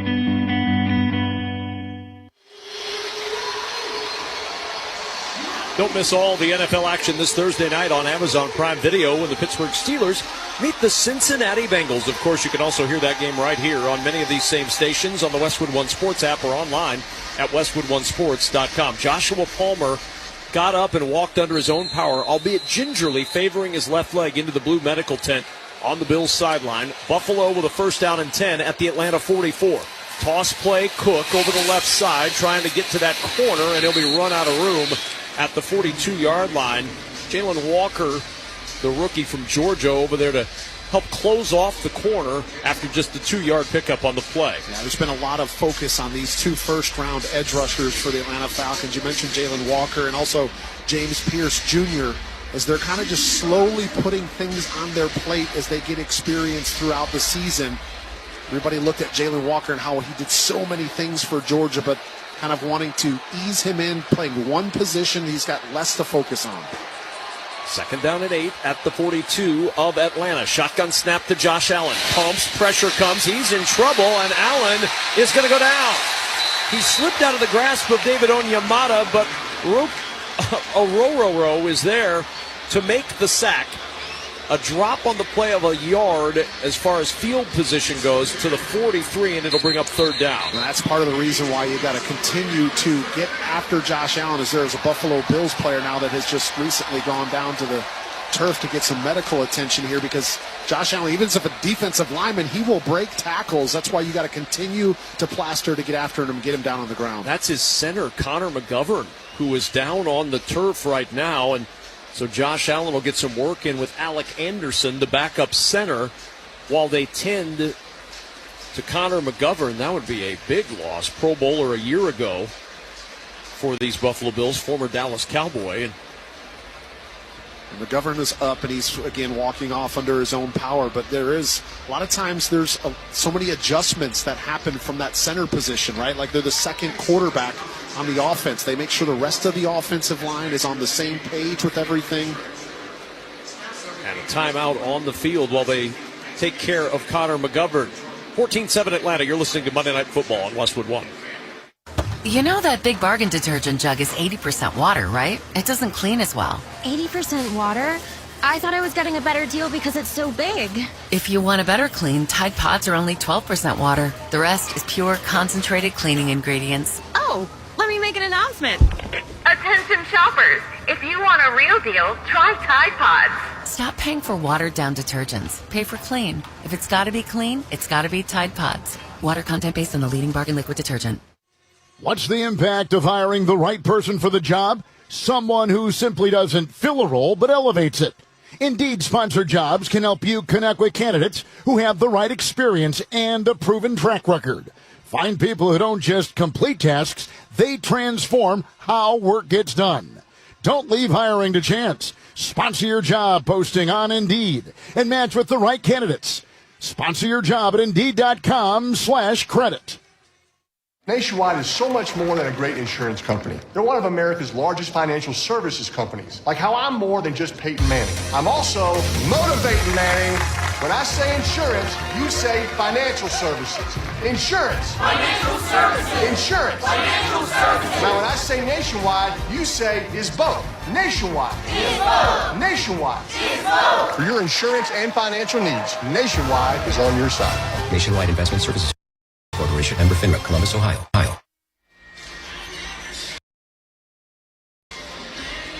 Time to check the schedule of games coming up on Westwood One, sponsored by VGW Group. Thursday, it's the Steelers and Bengals in Cincinnati. Saturday, college football at 3 p.m. Eastern Time. Clemson hosts SMU. And on Sunday, a pair of NFL games. Sunday morning from London, Rams-Jaguars. Sunday night, Falcons and 49ers. Chumba Casino, your game day play for big and a shot to score. No purchase necessary. See terms at ChumbaCasino.com. Must be over 21 and present in a state where it's legal to play. Connor McGovern being talked to on the sidelines, as is Palmer, who's out of the medical tent and being checked over further on the bench for the Bills. 3rd down and 8 for Buffalo. Ball near the 42-yard line of Atlanta. 2 receivers either side. Shotgun snap. Allen under some pressure. Down he goes! 3 Falcons swooping in on Josh Allen. D. Alford there to finish him off with Divine Diablo. And Josh Allen came up holding his left hand awkwardly. A sack for the Falcons, and Allen the worse for wear as he jogs to the sideline. Well, think about the decision for defensive coordinator here, Jeff Ulbrich. He knows that he's got a new center in the game, and it's 3rd and 8, so he brings the house, bringing pressure. 3 Falcons, as you mentioned, Kevin, end up getting in the backfield, and not a good sign when your quarterback comes off, and looks like right at the last second the football may have come out. Yeah, that was a loose ball. No challenge coming, no stoppage as the punt will be sent to the other end, and a fair catch called for and made at the 15-yard line by Jamal Agnew, and that's where Atlanta will start. 1st down and 10. Now, no medical staff is looking at Josh Allen, so he appears to be okay on the bench after the 41-yard punt. Atlanta going back to work. All season long, you can stream the NFL on Westwood One for free, sponsored by LinkedIn Ads. With LinkedIn Ads, every ad gets served to the MVPs you need. Get a $250 credit when you spend $250 on your first campaign. Go to linkedin.com/campaign. Terms and conditions apply. And fans, a reminder, you can listen on WestwoodOneSports.com or by downloading the Westwood One Sports app today. Official spot at the 14-yard line, which is where Atlanta goes to work from our right to our left. In the pistol formation, Werner, the tight end, motioning to the right side of the line. Bijan Robinson behind Michael Penix. Play action. Flag is down. Penix pressured. Penix yanked down. A sack at the 8-yard line by Joey Bosa. But we're going to see about this flag. I think it's offsides against the Bills. Ed Oliver. Offside. Defense number 91. 5-yard penalty. 1st down. Bosa putting both hands to either side of his helmet after that and saying, oh my gosh, I just lost my 3rd sack of the year. And the Falcons, speaking of players getting banged up, Matthew Bergeron looked like he got kind of quasi-rolled up on that play. He's trying to kind of work something out here. He's not coming out of the game, but seeing a few players now go down early in this game. Yeah, he was stomping his foot in the huddle, almost like he's stretching. 1st down and 5 after the penalty from the 19-yard line. Back into the pistol formation. Werner motioning from right to left. Bijan Robinson the carry over the right side. Has a hold to the 25. Down the sideline to the 30. Across the 40. Breaks a tackle at midfield. Bijan Robinson. He's going to go all the way down the right sideline for a touchdown. 81 yards. The big play from Bijan makes it 20-7 Atlanta.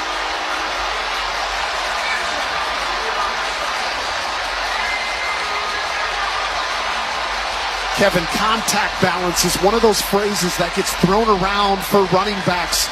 What is their balance like after they end up getting contacted? That time, Cole Bishop has an opportunity to get him down in open field. He actually has him wrapped up. But the ability, the strength of Bijan Robinson to run through that tackle, keep his feet, and then he turns on the jets and nobody is going to catch him. Parker Romo on for the extra point, and the kick is good to make it 21-7 Atlanta. 11:09 remaining in quarter number 2. Falcons 21, Bills 7. You're listening to Monday Night Football on Westwood One.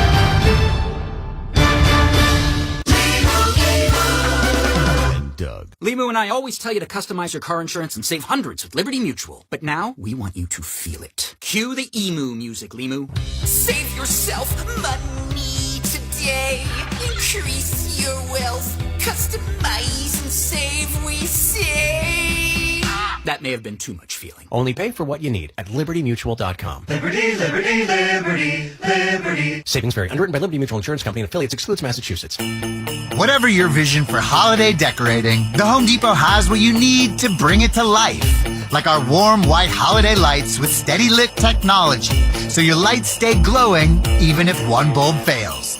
Whether you're going for a soft, warm glow or a colorful display of holiday cheer, choose from our wide variety of holiday lights starting at $5 in store only. Find everything you need to get your holidays started with the Home Depot. Straight Talk presents The Math of More. Here's how it works. When you say yes to more with Straight Talk, you're left with more for all the other good stuff. So getting an unlimited plan starting at just $25 a month equals more savings for your family's weekend adventures. And with a network covered by Verizon, you can share more from wherever you go. It's simple math, really. More equals more with Straight Talk. Available at straighttalk.com and Walmart. Taxes and fees apply. The $25 plan requires a compatible unlocked device and a new line of service. Additional terms apply. Have you heard? The Staples Easy button is back with even more easy. Press it for custom prints, shipping services, even passport photos. Staples, that was easy. Bijan Robinson is kind of the easy button for the Atlanta Falcons. 81-yard run, his career long, and the longest run this year by Atlanta by 56 yards. It's not been an explosive run team so far this year, Derek Rackley, but it is an explosive run tonight for Bijan Robinson, tying him for the second longest touchdown run in Atlanta history. Yeah, 81 yards doesn't generally happen a whole lot in the National Football League with the speed, athleticism, and obviously pursuit angles as well, but already over 100 scrimmage yards, his sixth consecutive game doing that. How about 23rd career game already in his young career? Over 100 scrimmage yards. Ready to kick this one off. The Atlanta Falcons. Buffalo sending Codrington and Johnson back deep. And the kickoff to Codrington from the 1-yard line. Codrington across the 15, a little stutter step to the 20, and then he is planted into the turf at the 22 by Jalen Walker. The rookie from Georgia. Clotheslining him around the waist and just dropping him to the turf. Listen, if I'm Codrington, that's one of the last people that I want to see running at me unblocked is big number 11 from Georgia.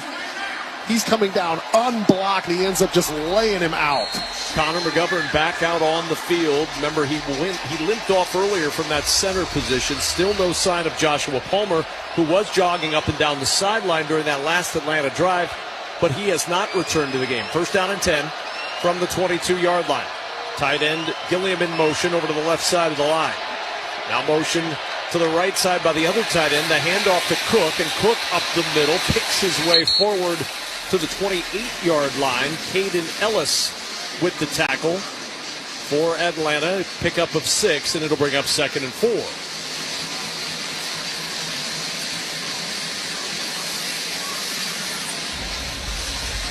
And 40 to play in this second quarter. 21-7 Atlanta. From the 28-yard line. Cook is the single back. Single receiver to the left of the line is Coleman. Motion across from the tight end. The handoff is to Cook up the middle. He's got a first down and more to the 35. Across the 40, and an ankle tackle by Bates at the 42-yard line. Kept him from going longer than the 14 he got on the ground on that carry. Yeah, best seam that James Cook has had throughout the course of this game. Longest carry was 6 yards. That time he was finally able to break through that first wave of the defense, and that's what needs to happen for Buffalo is cover up that opposite color jersey, give him some running lanes, and let him get through to the second level. First down and 10 at the 42-yard line. Under center is Josh Allen. The turn, the give to Cook again. Patient, goes to the right side, and down he goes at the 45 in the arms of Xavier Watts, the rookie from Notre Dame and the proud resident of Omaha, Nebraska, who picks up 3, and it's 2nd and 7. NFL Defensive Rookie of the Month for September.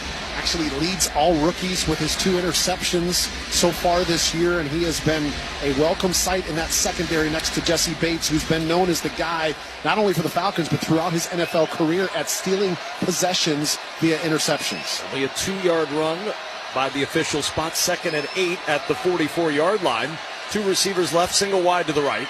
Allen from the shotgun along the right hash. Steps left, looks, nobody open. Steps right, directing traffic. Dodges some rushes. Now goes over to the left side. Allen stops, fakes the throw. Now he'll just head for the sideline and goes out of bounds near midfield.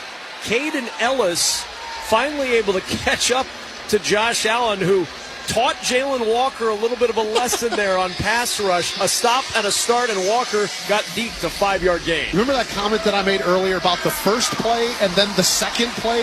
That's what happens with Josh Allen, is that the Atlanta Falcons defense got a dose of the second play of Josh Allen. But I'll tell you what, give the secondary a lot of credit, because a lot of times when he has that much time to throw, he's going to find the receiver downfield, and it turns into an explosive passing play. Might be where he's missing Joshua Palmer a little bit.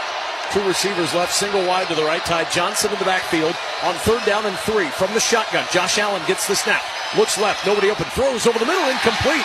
He threw it low. Terrell Shavers was wide open on top of the Falcons logo, crossing from far to near side, and he just threw it into the turf. It's 4th down. Gosh, Kevin, did he end up did somebody run in his lap or something? You just don't see Josh Allen throw the ball down in the turf, especially on 3rd and 3, which was the shortest 3rd down situation they had throughout the course of this game. They've been averaging 8.6 yards on 3rd down, so not staying on schedule, and the Falcons defense forces another punt. Wishnowski on to punt it away. Jamal Agnew deep at his own 8-yard line. Wishnowski uncorks a high end-over-end punt. Agnew watches this one bounce at the 5-yard line, and it's flipped back into play at the 5-yard line by Buffalo. It was headed for the end zone, and a pretty nice play from Sam Franklin to hang in the air and flip it back into the field of play. It's a 46-yard punt down at the 5, and that's where the Falcons will start, leading 21-7 with 8:09 to play in the first half. You're listening to Monday Night Football on Westwood One.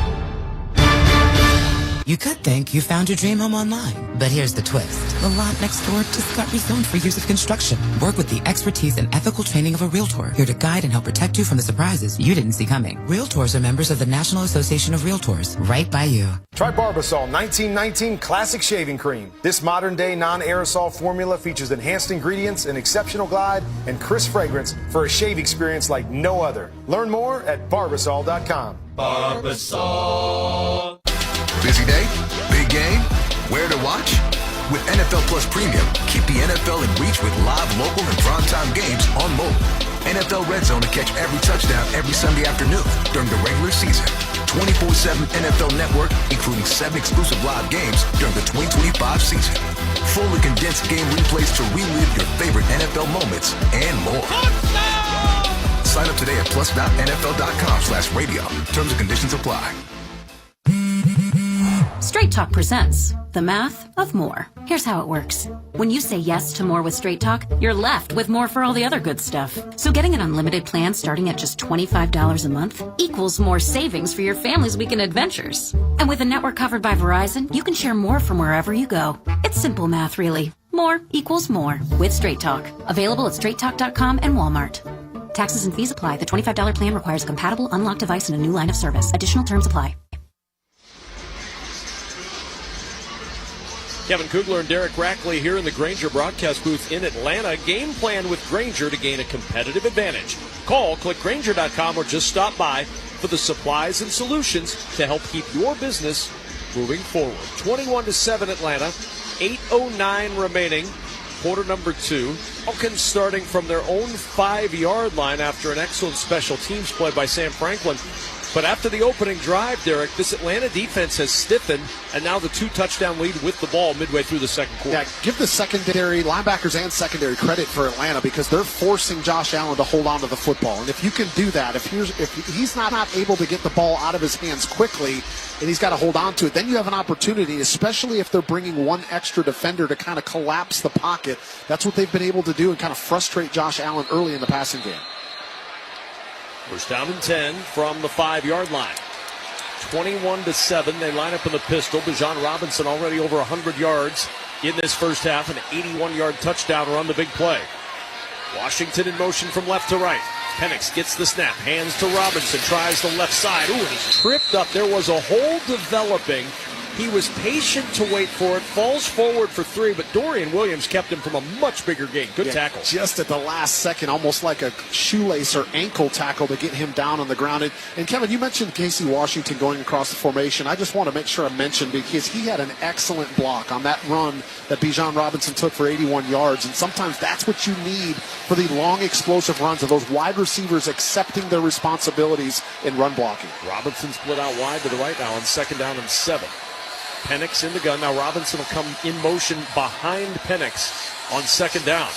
Snap to Penix, give to Robinson, burst over the left side, a little stutter step, and he's down just shy of the 1st down. He's at the 14.5-yard line. He needed the 15. He picks up 6 officially, and he'll be about a half-yard short as they'll bring in the jumbo package now. In comes Tyler Algier. In comes an extra tight end in Franks to try to beef this thing up. 3rd down and 1. 7 minutes to play. Opening half. 21-7 Atlanta. 2 receivers to the right of the line. Algier behind Penix, who's in the pistol formation. Franks in motion from right to left. Now Franks will get under center. He takes the snap, and Franks burrows forward for the 1st down. Felipe Franks, the former college quarterback at Arkansas, played at Florida, and gets the 1st down, taking the snap.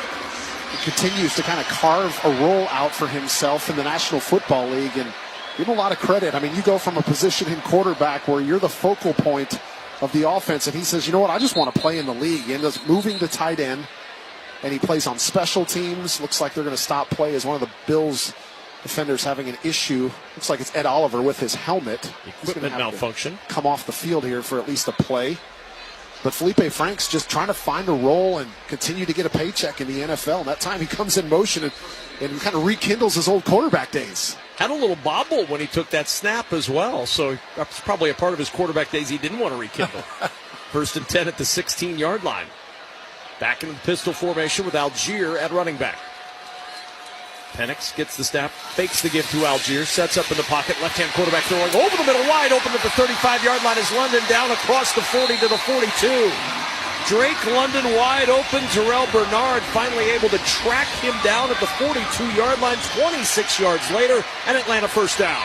Well, again, the pass protection from Atlanta allows time for Michael Penix to let this deep in route develop, but then he just finds the opening in the hole, and Drake London just sits down in between 2 defenders to make that catch for a 1st down. Penix building on a really good performance 2 weeks ago before the bye. Solid 1st half again tonight. Penix off play action. In the pocket, steps to his left. Nobody open with blockers. Now he'll run to the 45, and on a diagonal goes out of bounds near midfield. Taylor Rapp was in front of him, kept him from getting to the midfield stripe, but it's a 7-yard scramble by Penix. Good yardage on 1st down. Well, and he had Kyle Pitts coming across the formation, but it's not a bad decision because he sees that there's nobody out in the left flat, and sometimes the throw that you don't make can be one of the best ones, right? You'll take 7 yards every day of the week on 1st down, especially without throwing the ball in harm's way. 5 minutes to play 1st half. 2nd down and 3 at the Atlanta 49. Algier in at running back again. Motion across from right to left from David Sills. The handoff is to Algier, and Algier gets to midfield, and down he goes. Terrell Bernard called his name a lot. The product of Baylor, former All-Big 12er, who last year had 104 tackles. The year before, 143 for Buffalo. Well, remember, we came into this game talking about the Buffalo defense has been strong against the pass, but they've had issues against the run. And we've already seen the 81-yard rushing touchdown from Bijan Robinson, and the Falcons just continue to run the football. Already 161 rushing yards here in the 1st half. Sills split out wide to the right. It's 3rd down and a short 2. Algier behind Penix in the pistol. Motion from Warner. Penix gets the snap.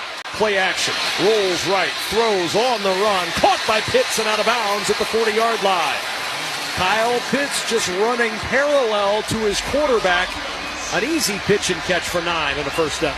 Well, and how about Michael Penix there, knowing the situation, thinking about it for a moment about whether or not he would run with it, but he sees Landon Jackson kind of pursuing, but him kind of continuing to roll out just allows Kyle Pitts to get across the field, shake one of the defenders, and another 1st down for Atlanta.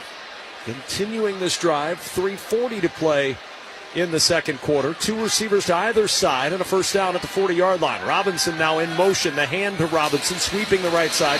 Blockers in front, but that closed quickly. Well defended. Shaq Thompson, the veteran, longtime Carolina Panther, comes in to close the door on that. Just a 1-yard gain for Robinson. Yeah, they've got to find a way to shut him down throughout the course of this game. Otherwise, they're just going to continue to run the football. Remember, this drive started all the way back at the 5-yard line. They just continue to possess the football. And again, that was one of my keys to the game is ball control on offense. Keep Josh Allen on the sideline and limit the opportunities. And so far, that's what Michael Penix has been able to do. 8 of 10 early in this game, completing 80% of his passes. 265 first-half yards for Atlanta now. 2nd down and 9 at the 39-yard line. Shotgun snap to Penix. Penix throws to the left side, and he had Robinson open, just could not connect with it. Trailing was Tre'Davious White in coverage and brings up a 3rd down and 9 for Atlanta.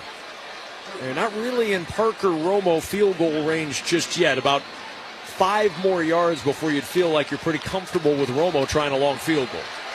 And you're right, he had Robinson, but it was just a speed out route, and that one's got to be thrown on perfect accuracy.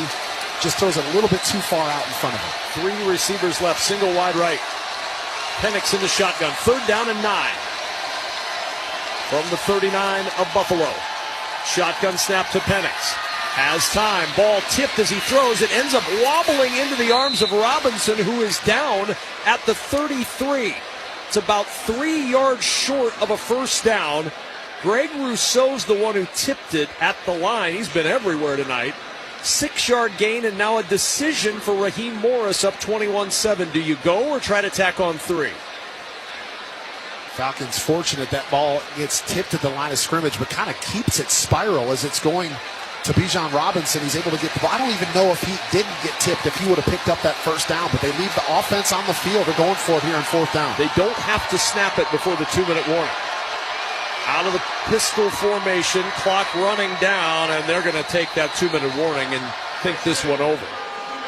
So the play clock was about a second off from the 2-minute warning, and that's where they'll take it to the 2-minute warning. And a decision for Raheem Morris. Does he keep the offense on the field, or does he try the long field goal?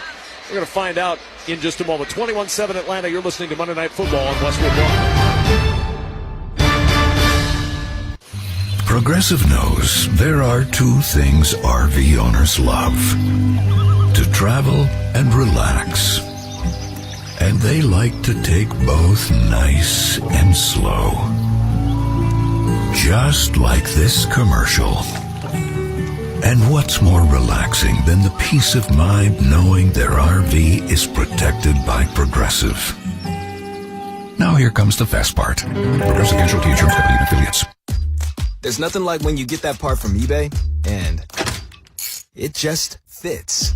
Yeah, the first time. So you can do less of this and get right back to more of this. At eBay, you'll find all the parts you need, guaranteed to fit, at prices you'll love. Sounds good, doesn't it? eBay. Things people love. Eligible items only. Exclusions apply. Pros don't just show up. They prove how it's done. With precision and without shortcuts. Makita tools are built the same way. With a dedication to lasting quality. Trusted performance and results that reward your effort year after year. When the job calls for the best, call on Makita. Built to be the best. Available at the Home Depot. Young people with developmental disabilities deserve every chance for a full and active life, but it can be difficult to balance their day-to-day needs with their lifetime of potential. Hi, I'm Kurt Warner. My wife Brenda and I started Treasure House, a community for young adults with developmental disabilities who have the potential to grow and thrive in the right environment. It's designed not just to be a place to live, but to truly be a home. Join us in supporting these young adults by making a contribution today. Visit treasurehouse.org. That's treasurehouse.org. Derek, we were talking about it before the timeout, and the offense has stayed on the field for Atlanta on 4th and 3 from the Buffalo 33. Yeah, I mean, I'm head coach here. I'm probably kicking the field goal. Now, you got to remember, Atlanta's had some issues. Younghoe Koo, of course, had a rough first week. He ended up getting cut. They signed Parker Romo, but the Falcons leaving the offense on the field. They're 4 of 8 on 4th down this year, and they got a quarterback that's 9 for 12 in this game, so probably feeling confident with Penix. 2 receivers to either side of the line. Werner to the left of Penix in the shotgun. 4th down and 3 from the Buffalo 33. Robinson in motion from left to right. Stomps his foot, gets the shotgun snap. This Penix. Pressure up the middle. Throws over the middle. It's incomplete. What a defensive play. He was trying to fit it into Casey Washington over the middle, but Taron Johnson got his right hand in front of Washington, spikes the ball to the turf.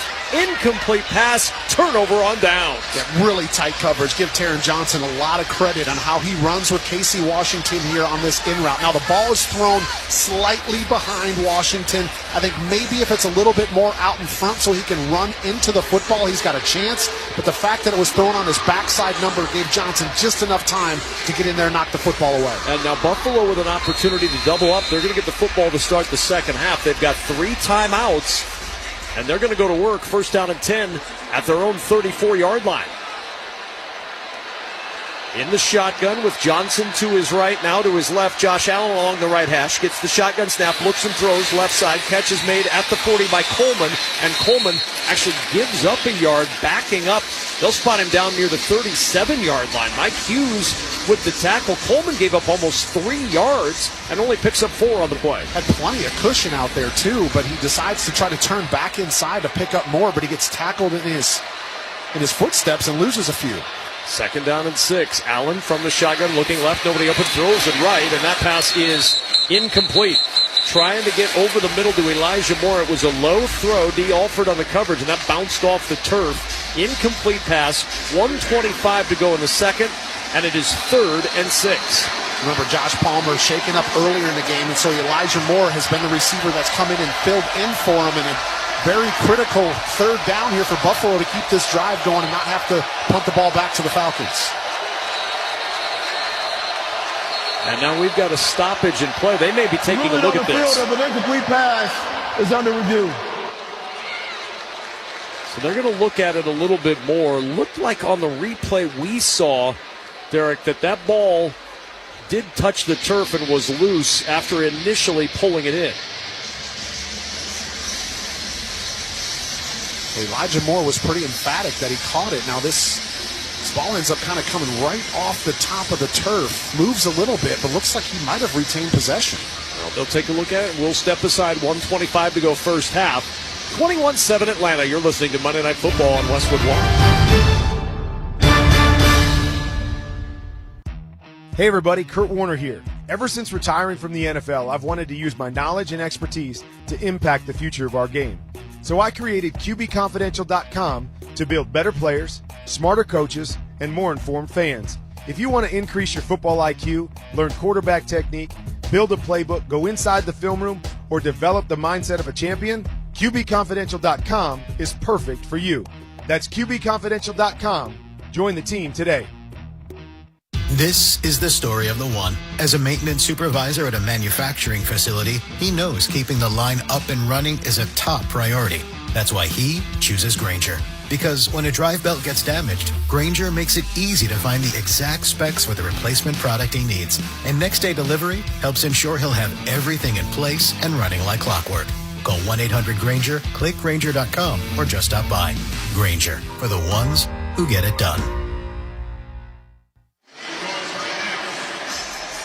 Don't miss all the NFL excitement on NBC Sunday night when these Atlanta Falcons meet the San Francisco 49ers. Of course, you can also hear that game right here on many of these same stations on the Westwood One Sports app or online at westwoodonesports.com. Ruling on the field stands as called. Not enough to overturn the call on the field of an incomplete pass. And so it's 3rd down and 6 now for the Buffalo Bills. 1:25 to go. And if you're Buffalo, you're thinking about, gosh, we may have to punt this right back to Atlanta, give them a chance to put points on the board before halftime. 3 receivers right of the line, single wide to the left. Josh Allen will line up in the shotgun on the left hash. 4-man front for the Atlanta Falcons. Falcons players waving their arms in the air, trying to get this crowd behind them. A lot of folks in blue shirts not willing to oblige. 3rd down and 6 from the 38.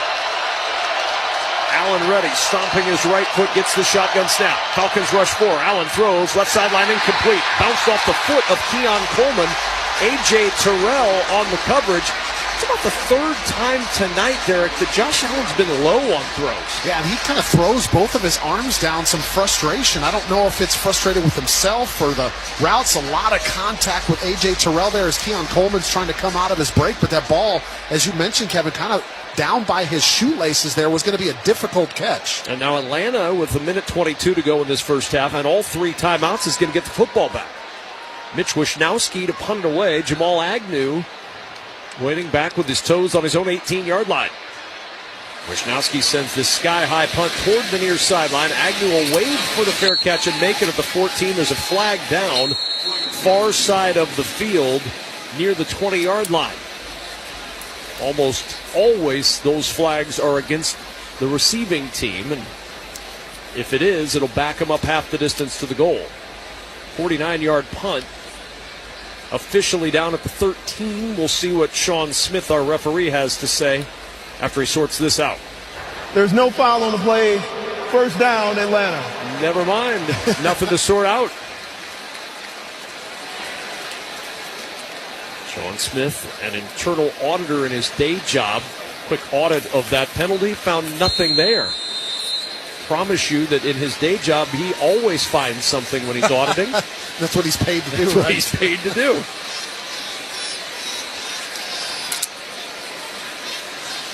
Two receivers to the right of the line, Sills and Washington, as Atlanta breaks the huddle at the 13. 2 receivers left, Pitts and London. Robinson in the backfield next to Penix. Shotgun snap is low. Penix picks it up, throws left side. Catch is made at the 19-yard line, and fighting forward to the 22 is Drake London. Cam Lewis finally yanked him down. That's just an outstanding effort to get 9 yards. Yeah, I talked about it. One of his strengths is his physicality. I mean, he's a bigger receiver. 6'4", 215, and he runs hard. Breaks a lot of... On 2nd and 1, pressure coming. Penix rolling left, and he'll just throw this one away.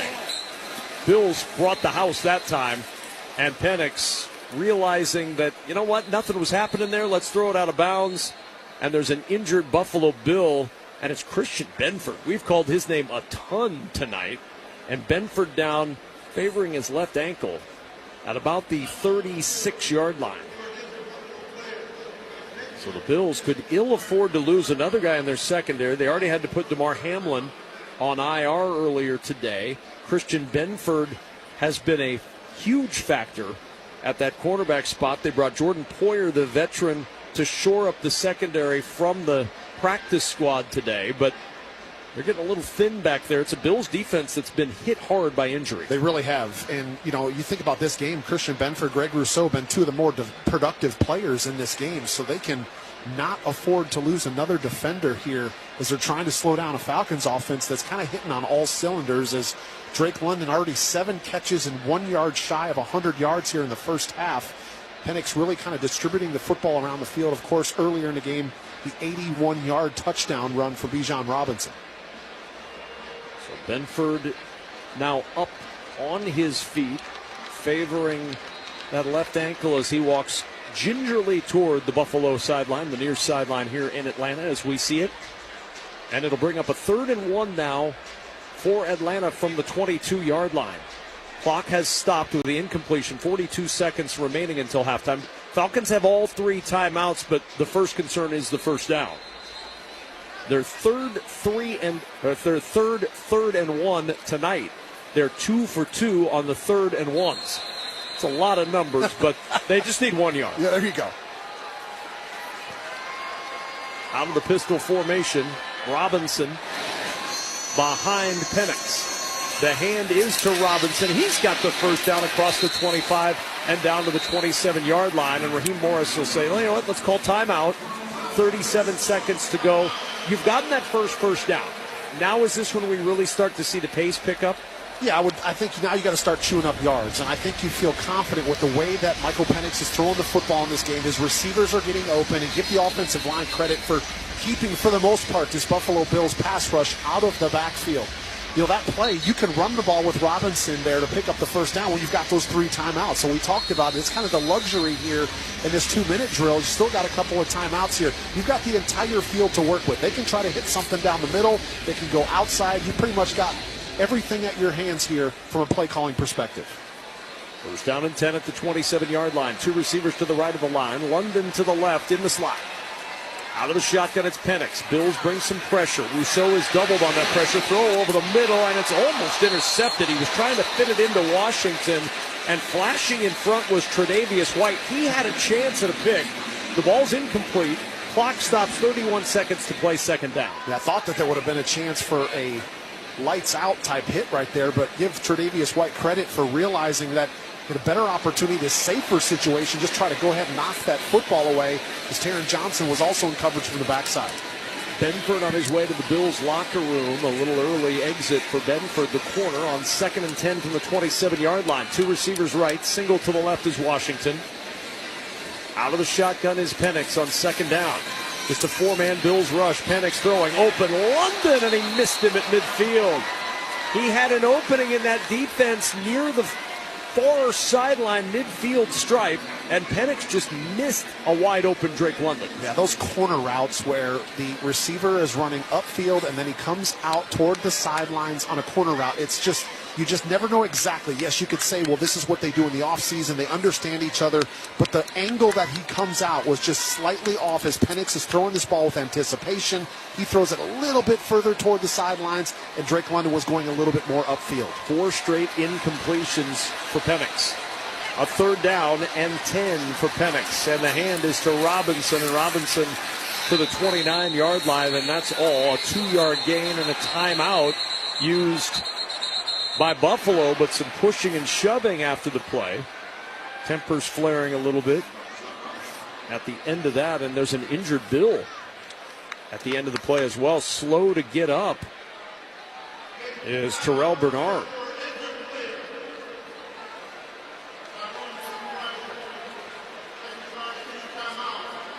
So a timeout has been charged with the injury.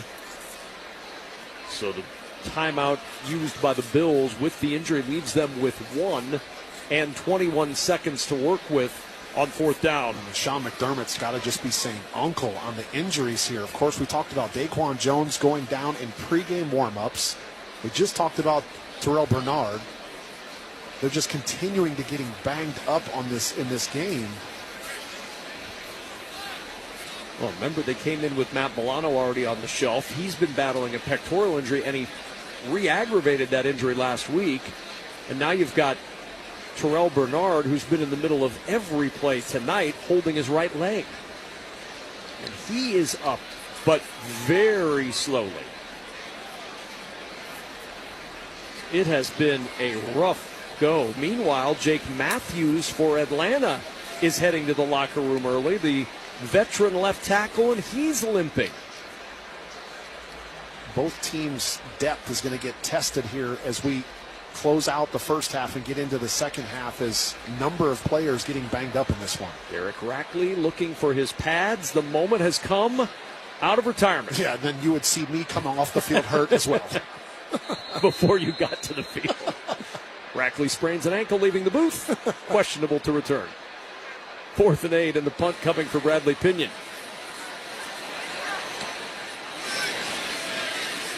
Fair catch called for and made at the 30 by Brandon Codrington. There's 15 seconds to go.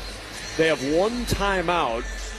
Down 21-7. Buffalo's going to get the football to start the second half, and after that 41-yard punt with the ball placed near the 31-yard line, we'll see just how aggressive they are here to try to get into Matt Prater field goal range. Remember, Prater, despite being 41 years old, still's got a big leg. Absolutely. You get across midfield here, and you got an opportunity with somebody like Prater, but you just wonder how the first half has gone. Do they try to get something here, or is this a running play and go ahead and regroup here at halftime? So from the shotgun, Johnson is the running back to the left of Allen.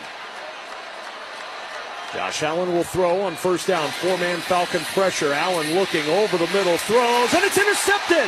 Picked off by D. Alford at midfield and down to the 45-yard line of Buffalo. Jalen Walker had some pressure on Josh Allen, and he throws the pick with 7 seconds to go until halftime.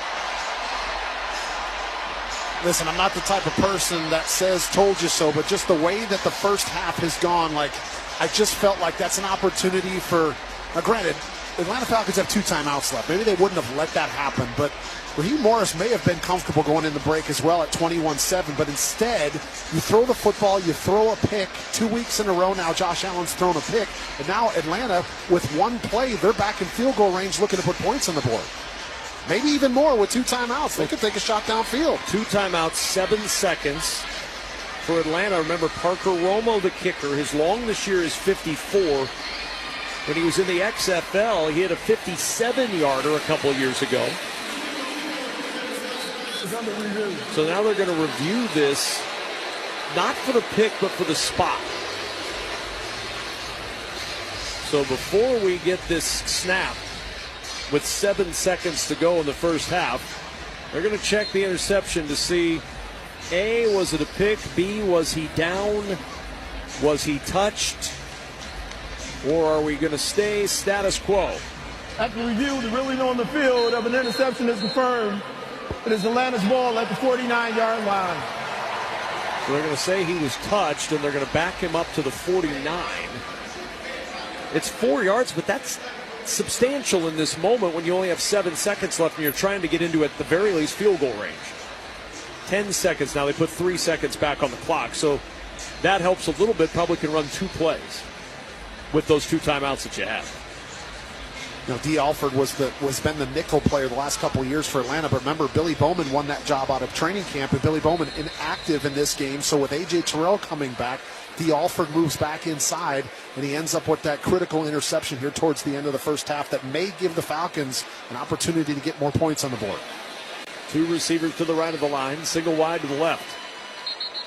And now we've got whistles again and a timeout by Buffalo. Final charge, timeout, Buffalo, 30 seconds. After a frenetic first quarter, we are creeping turtle-like to the end of the first half. We've got pianos and monkeys and everything on our back. With the Westwood One Sports app, you can stream every Westwood One broadcast live right from your phone for free. NFL, college football, NCAA, March Madness, and more. It's all in the Westwood One Sports app. Download now for iOS and Android and take the game with you wherever you go. Well, we'll know it's really slow if somehow the late game catches up to us at some point. They're through one quarter between the Bears and Washington with Chicago up 6-0. Here, 21-7 Atlanta. And it's 1st and 10 from the 49 of Buffalo. Michael Penix in the shotgun. Gets the snap. Looks to throw toward the right sideline. Catch is made, and London out of bounds at the 40. That took 4 seconds. 6 seconds left until halftime. He picks up 9. What do you do here? I mean, you can try to run another play, but the ball has to come out immediately, and this is still dicey here. You get the ball caught and somebody kind of holds you up in bounds and the clock expires here. But still would be a really long field goal attempt from the 40-yard line. 6 seconds to go. 2 receivers to either side. Penix in the shotgun. 6 seconds left until halftime. Shotgun snap. Penix throws on a slant. London with the catch at the 20. Down the right sideline to the 10. To the 5. Diving for the pylon. Touchdown. He beat Taylor Rapp to the corner of the end zone. 0s on the clock, but 6 on the board. And it's 27-7 Atlanta. What started out as a quick slant with Raheem Morris right in the hip pocket of the official. Oh, goodness, and this might end up being not a touchdown. They're showing a replay here, and Drake London's right foot touches in the white before the football ends up crossing the plane of the goal line. Atlanta is out begging to kick the extra point. And the problem for Atlanta is going to be there will be no time on the clock.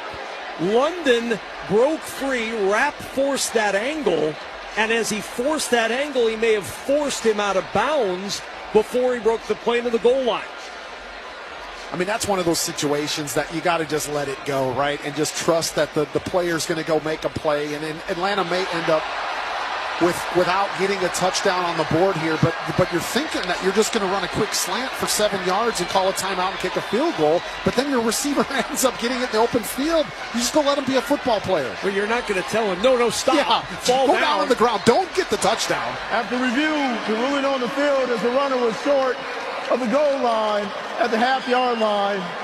This is the end of the first half. So take the touchdown off the board, and the half ends with a 21-7 Atlanta lead. And what might have been for the Falcons, who dominated after the opening drive of this first half. I mean, Josh Allen answers the opening touchdown with a touchdown of his own, but since then, it's been all Atlanta Falcons. Offensively, defensively, getting stops, frustrating Josh Allen. Yes, we've got 30 minutes of football left, but this game is clearly in the hands of Atlanta right now. At the end of the first half, our score, Falcons 21, Bills 7. When we return, the Golics join us from the Progressive Insurance Studios with a halftime report. Protect the stuff you love with Renter's Insurance. Visit Progressive.com. You're listening to Monday Night Football on Westwood One. Presenting a Gain Flings love story. Dear love of my life, we were on the 12B bus this morning when I caught a whiff. A scent so fresh, so life-changing, I had to find its source. Alas, I didn't know if you were the woman in the pink freshly washed cardigan or the retired mailman next to me, but I knew one of you was my soulmate. Ah, the scent of Gain Flings. Try Gain Flings with OxyBoost and Febreze. Your business has goals, and you need the right team to help get you there. Don't cross your fingers and just hope quality candidates see your job posting. With Indeed-sponsored jobs, you can skip the waiting game and match with the talent that actually matters for your business.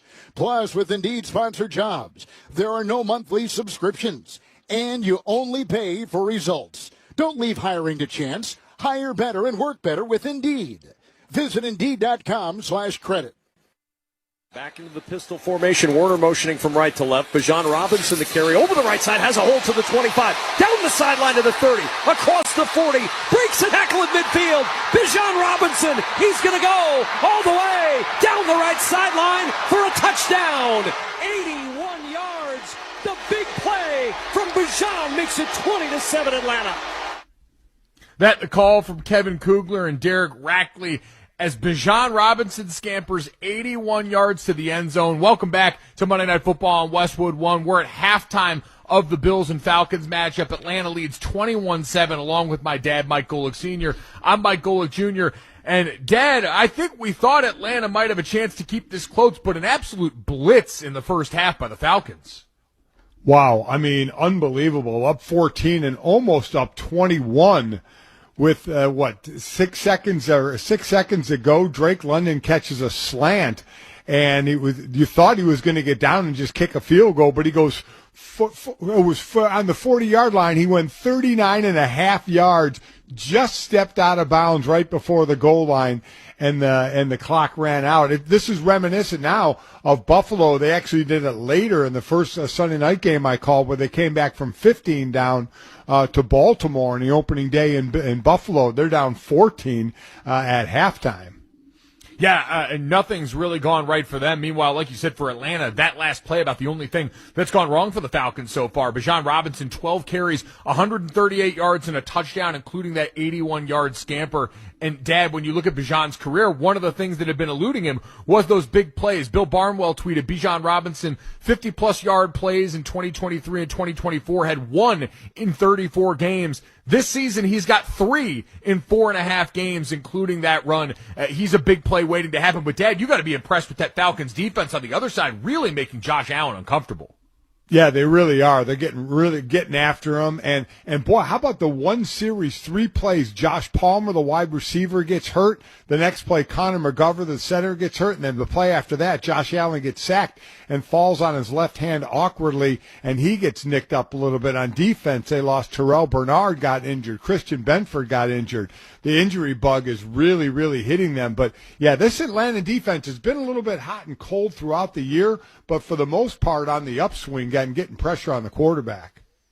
Dad, you mentioned the MASH unit for Buffalo. They lost Daquan Jones in warmups before this game. Yeah. If that doesn't tell you everything you need to know about the injury luck for the Buffalo Bills right now, and Dad, it only partially explains the Bills' lack of ground defense coming into this game. Buffalo tied for second worst in the NFL behind only the Miami Dolphins, allowing 27 rushes of 10 yards or more. This has been a group that struggled, and none of these injuries do anything to make you believe they're going to be able to stop that going into the second half. What can Buffalo do to try and stem some of that tide and slow down what's been a red-hot Bijan Robinson?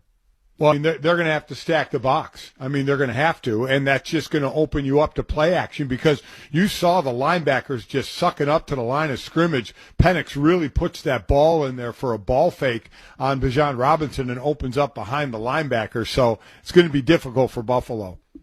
All right, so again, our halftime score, 21-7 Atlanta over Buffalo. We'll come back and take a look at the other game in action right now. This is Westwood One's coverage of the National Football League. For some children, a single surgery can turn an untreated cleft into a smile for life. But at Smile Train, we understand that most children need a little extra care. They need nourishment to ensure they grow healthy and strong. They need a confident voice so they can express themselves clearly. They need emotional support and counseling to help them navigate the challenges of school and home life. And they need orthodontic and dental care to make sure their smiles light up the room as brightly as possible. Visit smiletrain.org to learn how Smile Train is supporting the cleft community with lifelong smiles. Smile Train, changing the world one smile at a time. The strength of America, our values, our way of life hasn't just been won on the battlefield. It's won every day in our communities when we come together, extending hands of compassion, service, and hope to those who need it most. For over 100 years, the American Legion has been strengthening communities across our nation by providing life-saving help and support to our veterans and neighbors during times like we're facing today. It's what the Legion's all about. From blood drives to distributing food, from responding to emergencies and protecting the most vulnerable among us. Our mission is making America's communities stronger. We are one family, and therefore we care. We are the American Legion, veterans strengthening America. To learn how you can help, visit legion.org.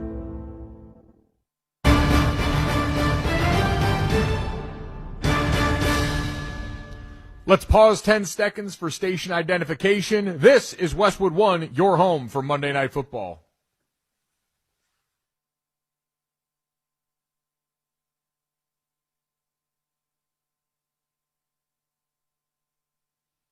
All right, welcome back to Westwood One's coverage of Monday Night Football. Again, the halftime score, Atlanta 21, Buffalo 7. But, Dad, don't look now in the second Monday night game. The Chicago Bears up 13-0 early on the Washington Commanders. A couple of early Commanders turnovers led to 10 points for the Bears. And Caleb Williams getting a little rushing touchdown action by the red zone here. This Bears defense, Dad, had been much maligned coming into this game. How big can it be for a group like that to get their hands on the football a little bit and start to give their offense some extra possessions? Oh, I mean, just building confidence, especially doing it with turnovers, without question. Jaquan Brisker got that interception right at the goal line that Jaden Daniels immediately patted his chest and said that was his fault. I mean, that was a scoring opportunity lost there, and the Bears are making the most. Now, they got in the end zone once and 2 field goals, but still, you know, they're making the most of their scoring drives. Yeah, it's been a really impressive start for the Chicago Bears. Caleb Williams continues to try and spread the ball around. Saw DeAndre Swift break off a couple of nice runs before that touchdown by Caleb Williams. And, Dad, that kind of early start for this offense, an early hole for the Bears defense, I think going to be huge. As we know, Jaden Daniels in this offense can put up numbers even if Terry McLaurin not on the field for them right now. Yeah, they can, because you have Deebo Samuel who can go the distance anytime he touches the ball, whether it's a jet sweep or a pass. But you talked about Caleb Williams. He spread the ball out. DJ Moore has 3 receptions, and 5 other receivers have 1 catch. So he's getting rid of the ball, spreading it out, hasn't been sacked yet. And again, we know he got sacked so much last year. So between the O-line, especially the interior of that O-line changing and pass blocking better and Caleb getting rid of the ball, you see a bit of a change in that offense. The change has resulted in a 13-0 lead for the Bears over the Commanders in the second quarter of that game. Dad, as we get ready to head back out of the halftime locker room, what's the biggest point of emphasis for the Buffalo Bills in the second half as they try and climb back in this game? I mean, they have to be able to stop the run, right? I mean, they have to. I mean, you can't miss a tackle. Bijan Robinson has a long run. You got a guy miss a tackle on the sideline. It's gonna be a domino effect of missing tackles, getting run on, linebackers getting sucked up, and then Penix does a great job of play-action pass. It's going to be difficult. We'll see who's healthy and available for Buffalo in the second half. Again, the halftime score, 21-7 Atlanta over Buffalo. When we return, Kevin Kugler and Derek Rackley will have the second half kickoff. You're listening to Monday Night Football on Westwood One. Woohoo! Hear that? That's what having fewer hot flashes and night sweats can sound like. Veoza is the #1 prescribed hormone-free treatment FDA approved for moderate to severe vasomotor symptoms, also known as hot flashes and night sweats, due to menopause. Veoza can cause serious side effects, including liver problems. Your doctor will do blood tests before and during treatment. Stop Veoza and call your doctor if you have symptoms of liver problems, such as feeling more tired than usual, decreased appetite, nausea, vomiting, itching, yellowing of the eyes or skin, pale stool, dark urine, or stomach pain. Don't use Veoza if you have cirrhosis, severe kidney problems, kidney failure, or take CYP1A2 inhibitors. Ask your doctor about Veoza. To learn more, call 1-866-239-1637 or go to Veoza.com. That's VEOZAH.com. Paid for by Astellas Pharma.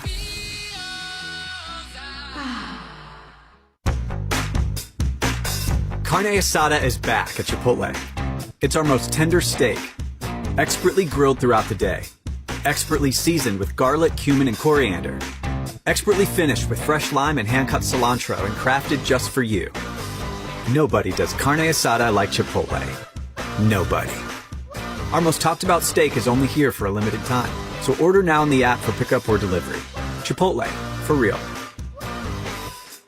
This is the story of the one. As a maintenance supervisor at a manufacturing facility, he knows keeping the line up and running is a top priority. That's why he chooses Grainger. Because when a drive belt gets damaged, Grainger makes it easy to find the exact specs for the replacement product he needs. And next day delivery helps ensure he'll have everything in place and running like clockwork. Call 1-800-GRAINGER, click Grainger.com, or just stop by. Grainger, for the ones who get it done. Crowd still buzzing after an electric performance by Jeezy at halftime here in Atlanta. A 21-7 lead for the Falcons as we check the halftime stats, sponsored by Indeed. Ready to find the right candidates for your job posting? Indeed's sponsored jobs helps connect you with talent that actually matches what you're looking for. Start at Indeed.com/credit. Bijan Robinson, 138 yards rushing. Drake London, 147 yards receiving. The Buffalo Bills, 131 total yards. Robinson more rush yards than Bills have total. London more receiving yards than the Bills have total. 335 total yards for Atlanta.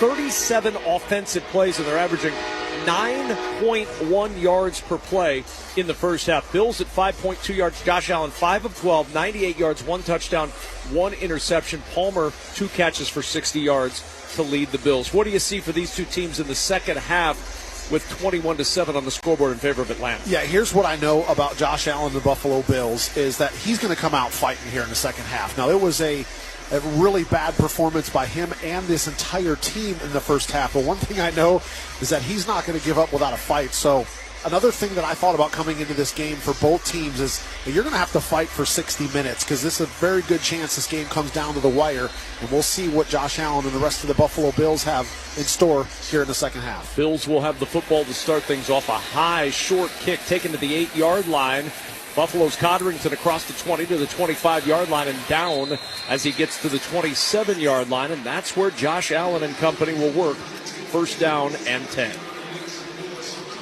Handed another stat here, the 335 first half yards for the Falcons, the most since 2009 at the 49ers in the first half. 11 of the 19 plays on the ground for the Bills went for 0 or negative yards. Trying to get that ground game going. First down and 10 at the 27 as Josh Allen will go under center. James Cook is the running back behind him. Motion from the tight end Gilliam, and the handoff is to Cook over the right side. Positive yardage, dragging tacklers out near the 35-yard line. Good gain of 8 on the first play of the second half. Walker and Brandon Dorless combining on the stop. Yeah, they've been able to get James Cook going a little bit in the first half, and it's just been the passing game. They just haven't been able to really get in a rhythm in the passing game. The pressure, some errant throws from Josh Allen. So if they can stay on a little bit more on schedule, they had a lot of third and longs in the first half. Offset backs in the backfield on second down and 2. Allen will send his tight end in motion from right to left. The give is to Cook on a counter play, and counter over to the left side for Cook down to the 42-yard line. Onyemata on the tackle. But a first down and a pickup on the play of 7.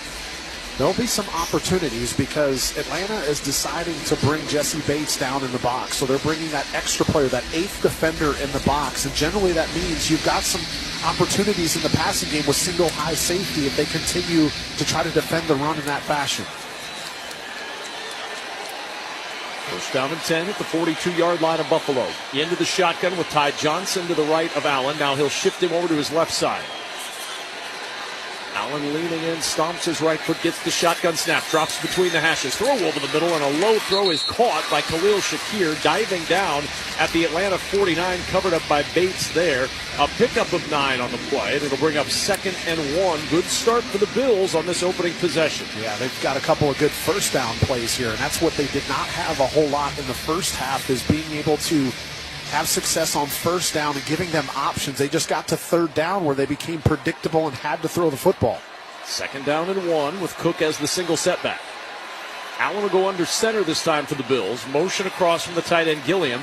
Handoff is to Cook over the left side, and Cook with a little extra power at the end of the run, able to push his way down to the 46-yard line. That'll be a first down for Buffalo. Pickup of 4, Divine Diablo on the stop. Yeah, just like that, Buffalo already over midfield here, so settling down there a little bit in the halftime break and probably trying to discuss what is our best option to attack this defense in the way that Atlanta had kind of game planned them there in the first half. Just what do they feel the best with coming out here in the third quarter? It's been running the football. First down and 10 at the 46. Motion from Shavers. He'll switch back out to the right side. 2 receivers to the left. Allen under center. Now Schaefer's in motion again on the right-hand side of the line. Play action. Allen in a clean pocket. Throws. Shavers crossing over the middle. Makes the catch at the 40-yard line. Down in the arms of Terrell at the 39. A pickup on the play of 7.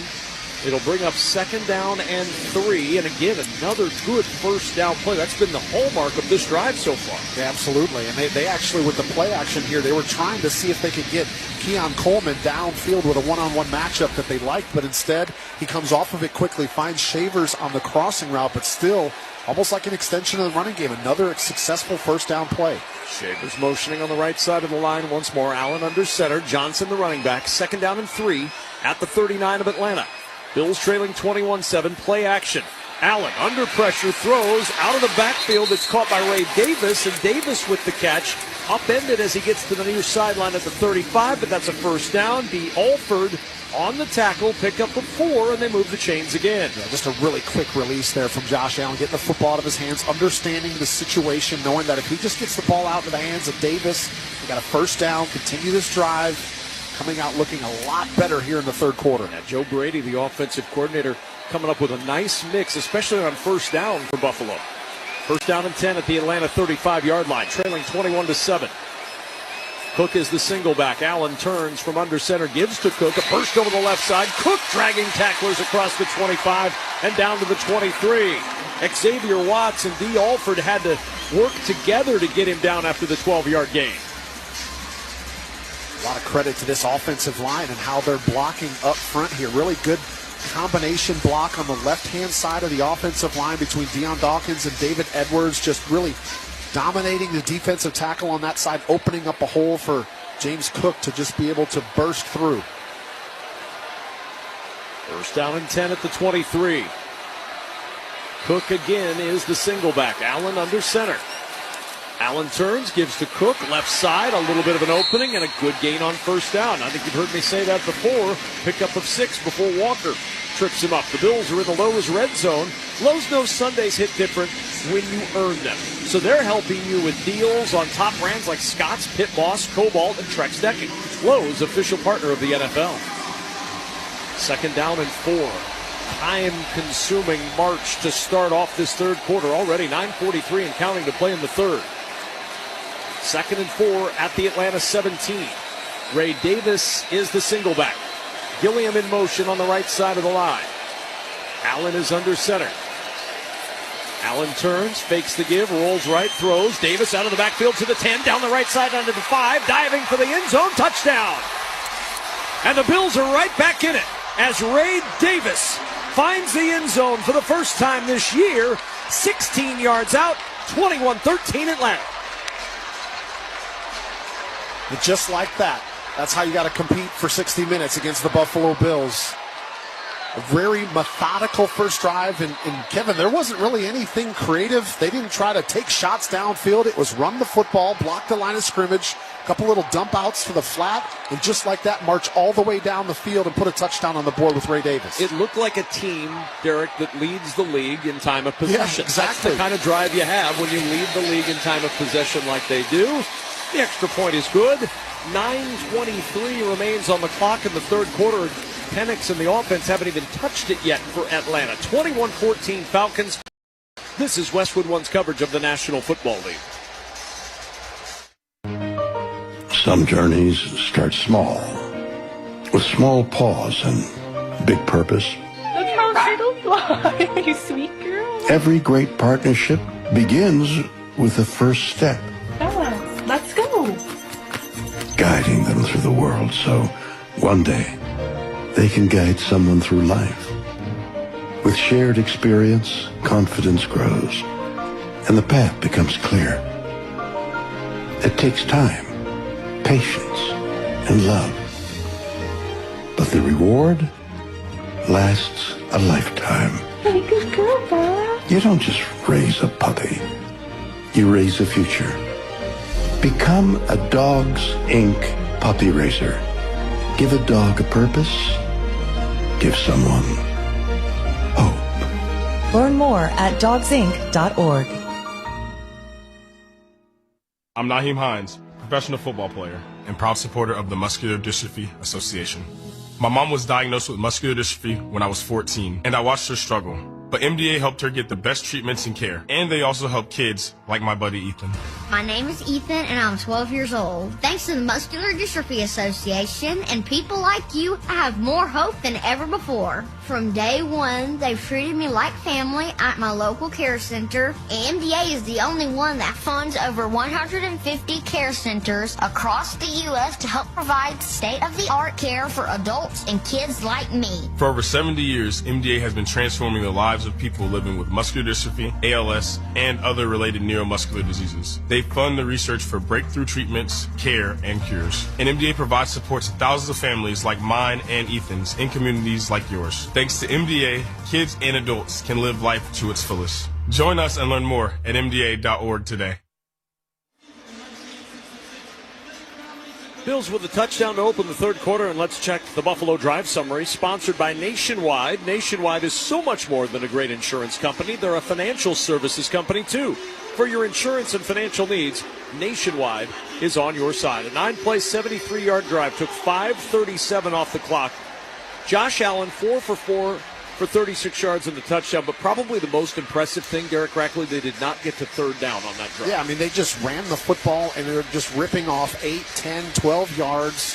When they were throwing it, it was high-percentage throws, getting the football out of the hands of Josh Allen. And how about this? Talk about halftime adjustments. Buffalo second half opening drives in 6 games, 5 touchdowns, 1 field goal. So they know how to come out of the break now. They opened this game with a touchdown on their first drive and then had 4 straight punts. Kickoff to Tompkins at the 10, up the sideline to the 20 and across the 25, and he's tackled there. An ankle tackle brings him down at the 26, and here comes Michael Penix Jr. and this Falcon offense. What are you looking for from this Falcon offense to try to pick up what they had going in the first half? Yeah, this is going to be a response from them after the break, but also going to have to do it without Jake Matthews, who's their left tackle. That's been the Iron Man for them, has got an ankle injury. He's out. So Michael Jarrell is going to come in, number 72, and play left tackle seemingly here for the second half. So 2 tackles that Atlanta did not think that were going to be getting big time playing time coming into the year now. They have Jarrell and Wilkinson at the tackles.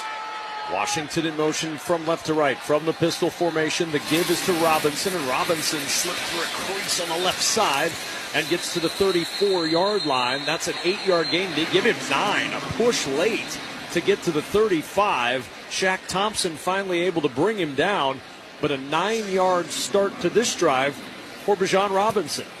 Yeah, and it just kind of goes back to, we were mentioning that this defense for Buffalo has been struggling against the run throughout the course of this season, and it's continuing today as Bijan Robinson and Tyler Algier, for that matter, have really been taking advantage of this defense, offensive line, creating some seams up front in the running game. From the pistol formation, 2nd down and 1. Penix gets the shotgun snap, the hand to Robinson, and Robinson diving over the left side to the 37. That'll be a first down. On the ground, Thompson and White combine on the stop. But if you can establish that run, you can shrink this game. And if you're the team with a lead, you're more than happy to do that. Yeah, just kind of cut down possessions and opportunities that Buffalo has to be able to get back into the game, as they just showed in one drive, can quickly cut into this lead. Think about how different would it have been 1 yard at the end of the first half, Kevin, if Drake London wouldn't have stepped out of bounds and put another touchdown up. Had the touchdown initially, but upon review, he was out. It was a good call. First down and 10 at the 37. Motion into the backfield. Robinson will line up behind Penix. Play action. Penix to throw with time. Pressure comes late, and Penix in trouble. Down he goes. Boy, he had a clean pocket, and then all of a sudden, 3 Bills were there. Ed Oliver and Taylor Rapp getting to the quarterback. Also add in a little bit of help out there from the linebacking core, and just great coverage all the way around. Yeah, the coverage, I think this is one of those coverage sacks where he continued to try to work his way through progression. Protection was pretty good at the beginning, and Penix fortunate this ball didn't come out. As you mentioned, 3 Bills defenders trying to get him down on the ground, almost knocked the football out. Crowd booing. They thought there should have been a face mask looking at the review on the big screen. 2nd down and 23 from the 24. Shotgun snap. Penix throws to Pitts. It's a tight end screen to the 30-yard line, up the right sideline to the 35, and out of bounds there. 11 yards on the play. It gets him back to 3rd down and 11 from the 35. Once again, Christian Benford, 47, a little slow getting up out on the perimeter as he was out there trying to make the play on Pitts. So it just seems like every single drive, Kevin, somebody's kind of getting banged up, whether it's Falcons or the Bills. They'll spotted back at the 34. That's where they say he went out of bounds. So 3rd and 13 at the 34. 2 receivers left. Single wide right is London. Penix in the gun along the right hash. Stomps his left foot. Bills rush 5. Penix with time floats it for London. The pass is incomplete, but a flag is down on the near side in the secondary. Far away from where that play went, but the flag down on the near side where David Sills was. There's no foul on the play. Zone plays. 3rd down. Well, the result of the play will be 4th down on the incomplete pass coming up. Correction, 4th down. We got you, Sean. Kevin says, I'm half a step ahead of you here. You know, that sack ended up really disrupting the drive. Atlanta had the ability in the first half to stay away from those big negative yardage plays, but that sack just really kind of derailed the drive. Pretty good 2nd down play there, but just not able to convert on 3rd down. Definitely momentum shifting to the Bills right now. Pinion to punt it away. Codrington, the deep man.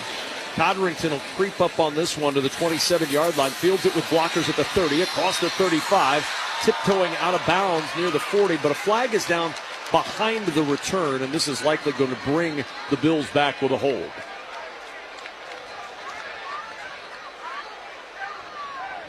Buffalo will not be starting in great field position. Holding receiving team number 39. 10-yard penalty. First down. Timeout. So a timeout on the field. Back Buffalo up with the holding penalty, but still a little momentum for Josh Allen and the Bills when they take the field next. 6:07 to play in the third. Atlanta 21, Buffalo 14. You're listening to Monday Night Football on Westwood One. So, your small business is outgrowing your garage. You could go online, find a space, and get catfished. Or you could work with an agent who's a realtor, here to guide and help protect you from the surprises you didn't see coming. Realtors are members of the National Association of Realtors. Right by you. Doug. Limu and I always tell you to customize your car insurance and save hundreds with Liberty Mutual. But now, we want you to feel it. Cue the emu music, Limu. Save yourself money today. Increase your wealth. Customize and save, we say. That may have been too much feeling. Only pay for what you need at libertymutual.com. Liberty, liberty, liberty, liberty. Savings vary. Underwritten by Liberty Mutual Insurance Company and affiliates. Excludes Massachusetts. Makita knows that pros never settle.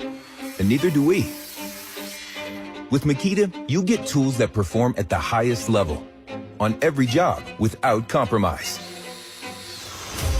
Makita is for the most detailed pros, expertly engineered to deliver precision, job after job.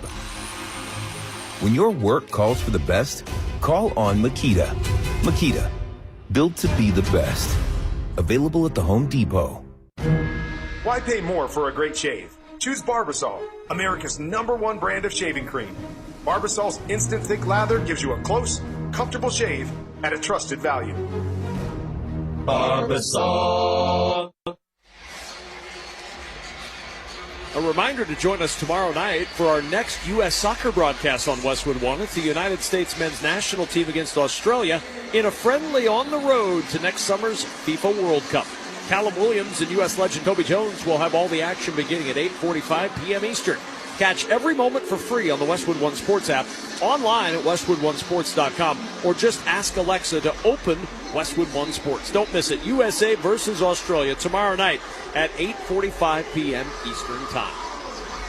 With Derek Crackley and our entire crew, Monday Night Football in Atlanta, where the Bills trail 21-14, but an opening drive touchdown to start the third quarter. They get the stop. Buffalo gets the ball right back, and they'll start from their own 20-yard line. With an opportunity to put together another drive and even tie this game up if this Atlanta Falcons defense cannot make an adjustment after Buffalo just marched down the field with their opening possession of the second half. Cook is the single back as Allen goes under center on 1st down and 10 from the 20-yard line. First down, such a key on that opening drive of the third quarter. And on 1st down here, it's Cook who gets the carry, slipping through contact, and Cook able to fight his way for 8 to the 28-yard line before Xavier Watts can bring him down.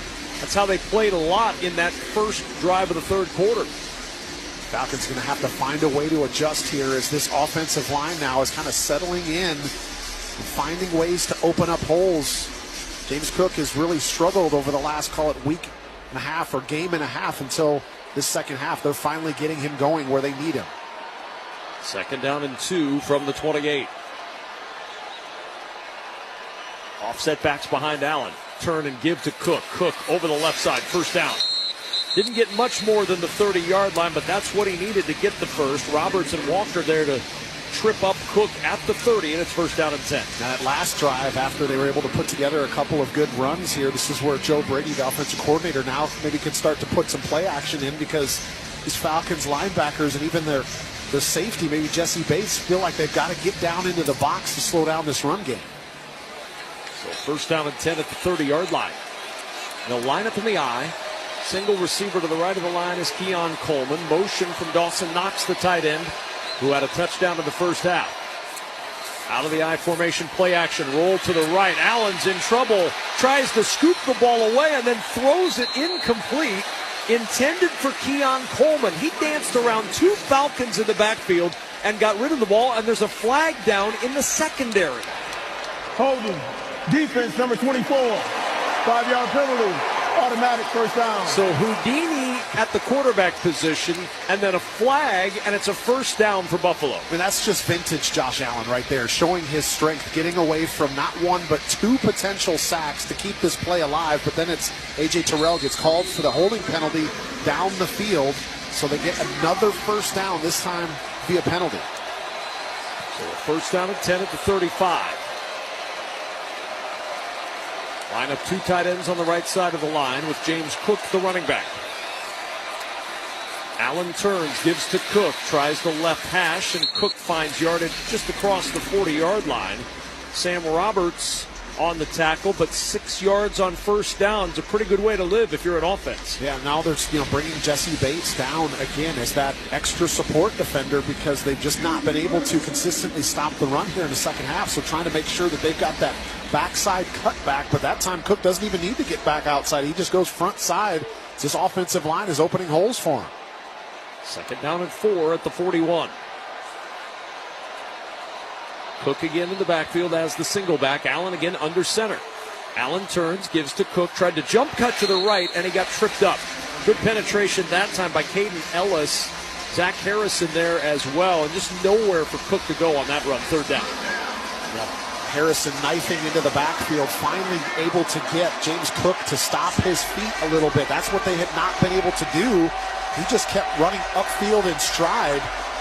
They finally get a third down opportunity to see if Atlanta can get off the field, or does Buffalo continue to stay on the field with another first down? From the shotgun this time, Allen has Johnson to his left, two receivers to the left, plus Knox the tight end. Single wide to the right is Coleman, now motion to the right from Shakir. Shotgun snap is low. Allen plucks it, looking. Pressure comes. He's in trouble. Floats it out into the open with Johnson, and it's incomplete. He had Caden Ellis on his hips. Could not figure out a way to get to him, but there's a flag down in the secondary on the far side. It should be fourth down. Holding. Defense number 21. 5-yard penalty. Automatic first down. Mike Hughes, a hold on the opposite side of the field, and the second time on the drive, Atlanta has given Buffalo a first down by way of penalty. Well, part of the reason why Atlanta had such a good first half is they didn't have very many penalties at all. They were always staying on schedule. They only had 2 penalties in the first half, and now we've seen a couple of quick ones here, keeping this drive alive, looking like they had the stop to get off the field, but a second defensive penalty for a first down. First down and 10 at the 46. Ty Johnson is the running back behind Josh Allen. Motion across from the tight end. Allen to throw on first down. Pressure comes. He's in trouble. This time he won't get away. It's a sack. David Onyemata gets to the quarterback. He never took Allen to the turf. He wrapped Allen up. Josh stopped. Onyemata stopped, and Irvin just waited for the whistle. That was just kind of like professional respect right there, wasn't it? Onyemata realized, hey, listen, I'm wrapping you up because I know how strong you are, but I'm going to do you a favor. I'm not going to rip you to the ground. And Allen, this was all non-verbally, by the way. Josh Allen said, yeah, we can do that. That's a Pro Bowl sack. That's it. That's a sack in the Pro Bowl. Second down and 18. After the 8-yard loss, back at the 38-yard line. 3 receivers left, single wide right, shotgun snap on the right hash. Allen has it, throws left side, catch made at the 45, and down at the 47-yard line is Khalil Shakir. Hughes and Bates combining for the stop, and it'll bring up third down and 9 at the 47. Well, now if you're the Atlanta Falcons, you got to just be saying, can we play on third down and not commit a penalty here? Can we just play disciplined football, get a stop without giving them a free first down? Third and 9. Buffalo 47. 2 minutes to play. Third quarter. Atlanta 21, Buffalo 14. Motion out wide left for Shavers.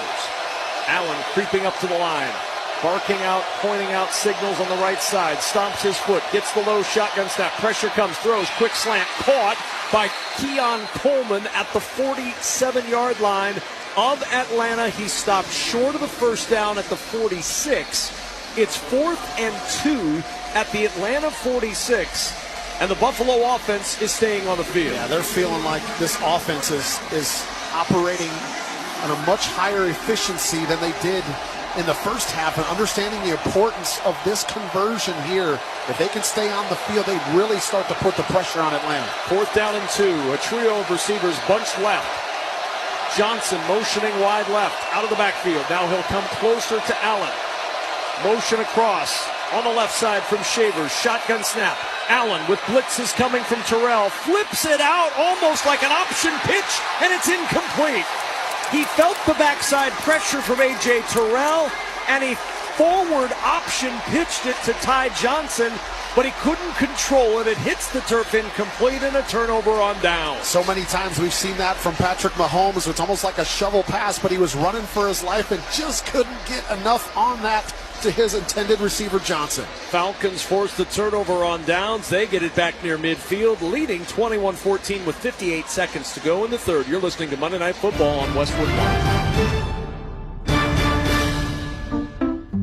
Saving for retirement was tough enough for us. Yes, and navigating markets can be challenging at times. I understand. That's why at Fisher Investments, we take a disciplined approach with your investments. Tell us more about that. We take an active approach to money management, positioning your portfolio for opportunities we see ahead. So all your clients get the same portfolio? No, we tailor your portfolio to your individual goals and needs. What about communication? We don't like being left in the dark. We check in regularly to keep you informed on the markets and your portfolio. Which means you'll help us stay on track.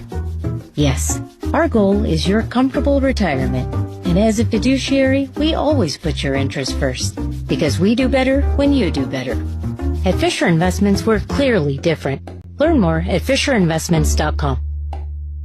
Investing in securities involves the risk of loss.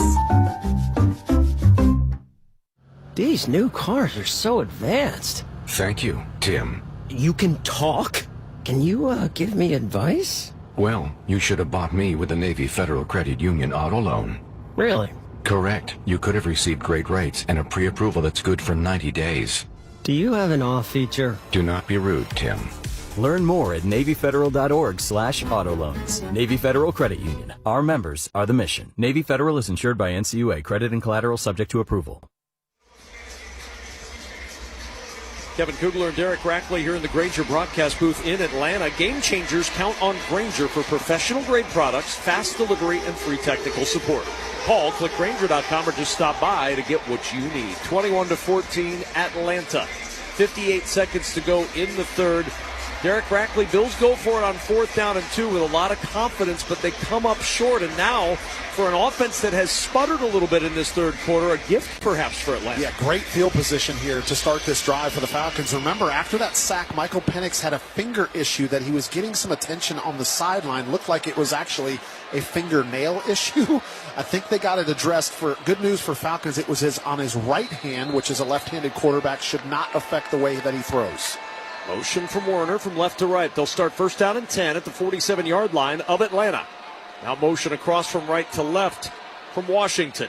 The handoff to Robinson on 1st down. Has a hole. Cuts left to the 45. And oh my goodness, was one more cut away from breaking a big one. A.J. Epinesa brings him down after an 11-yard gain that could have been a lot more, down to the 42 of Buffalo. If Epinesa doesn't get that, it was kind of like a push down from the backside. If he doesn't push him down, that one is out the gates to the end zone as well. And that's where it gets really difficult for a defense, is when Bijan Robinson gets outside, he gets to that second level, and he starts cutting on people. That's when the big plays come. 1st down and 10 at the 42. They'll line up in the pistol. Drake London in motion from right to left. Penix now will send London back to the other side, left to right. The turn, the give to Robinson, who had some trouble in the backfield. Deion Walker brings him down, but it was Joey Bosa who threw that entire play off, Derek. He got penetration and forced Robinson to stop and then try to restart. It'll be a loss of 3. Yeah, he's just like that. Into the third quarter. We were talking in the first half about how we were creeping to halftime, and that thing just flew by in the third quarter. I didn't even know we'd started the third quarter, and now we're at the end of the third quarter, and it's 21-14 Atlanta through 3. You're listening to Monday Night Football on Westwood One. This is the story of the one. As a custodial supervisor at a high school, he knows that during cold and flu season, germs spread fast. It's why he partners with Grainger to stay fully stocked on the products and supplies he needs, from tissues to disinfectants to floor scrubbers. All so that he can help students, staff, and teachers stay healthy and focused. Call 1-800-GRAINGER, click Grainger.com, or just stop by. Grainger, for the ones who get it done. What's the impact of hiring the right person for the job? Someone who simply doesn't fill a role but elevates it. Indeed Sponsored Jobs can help you connect with candidates who have the right experience and a proven track record. Find people who don't just complete tasks, they transform how work gets done. Don't leave hiring to chance. Sponsor your job posting on Indeed and match with the right candidates. Sponsor your job at Indeed.com/credit. Carne asada is back at Chipotle. It's our most tender steak, expertly grilled throughout the day, expertly seasoned with garlic, cumin, and coriander, expertly finished with fresh lime and hand-cut cilantro and crafted just for you. Nobody does carne asada like Chipotle. Nobody. Our most talked about steak is only here for a limited time, so order now in the app for pickup or delivery. Chipotle, for real.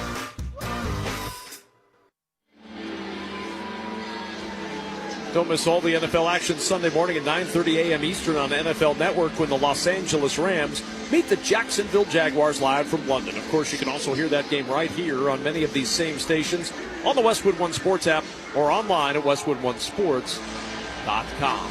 With Derek Rackley and our entire Westwood One crew, I'm Kevin Kugler. Good to have you with us on this Monday night. 15 minutes of football remaining in regulation here in Atlanta with the Falcons up 21-14.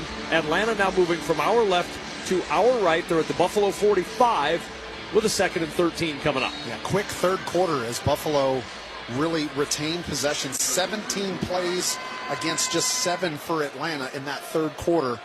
The Falcons really needing to put a drive together here to kind of squash that momentum, that Buffalo game. Bills gave them the ball after a turnover on downs, an excellent field position.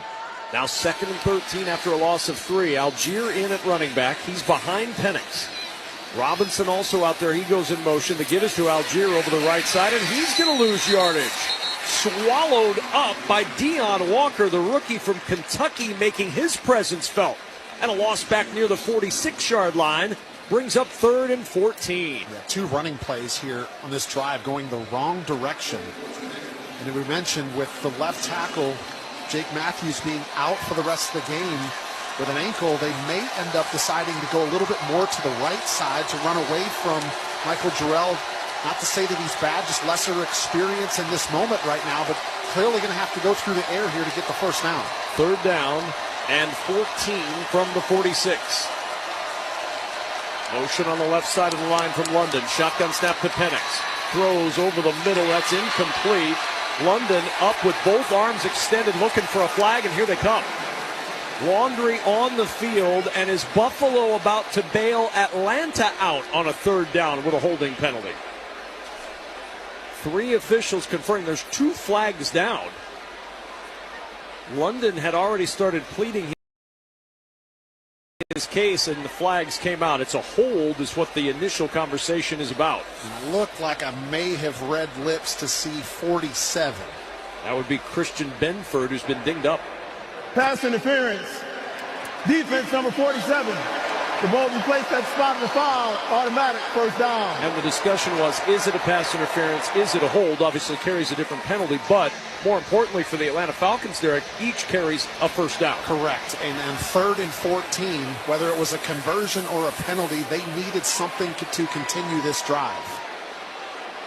So a spot foul, and it's at the 37-yard line of Buffalo, and it's a 1st down. So the Bills with a huge penalty, and we talked about it right at the top of the broadcast. If you're joining us late, one of the keys was Buffalo penalties, 11 each of the last 2 games, and a big one that gives a 1st down here. 1st down and 10 at the 37 of Buffalo. Werner in motion. He'll go back to the right side of the line. From the pistol formation, turn, play action. Penix swings it. Robinson on the edge with a blocker to the 35. Veers right to the 30. Back left to the 25. Steps over a tackler to the 20 and is all the way down to the 18-yard line. Zig, zag, 1st down. Jordan Phillips finally catching up to Robinson at the 18.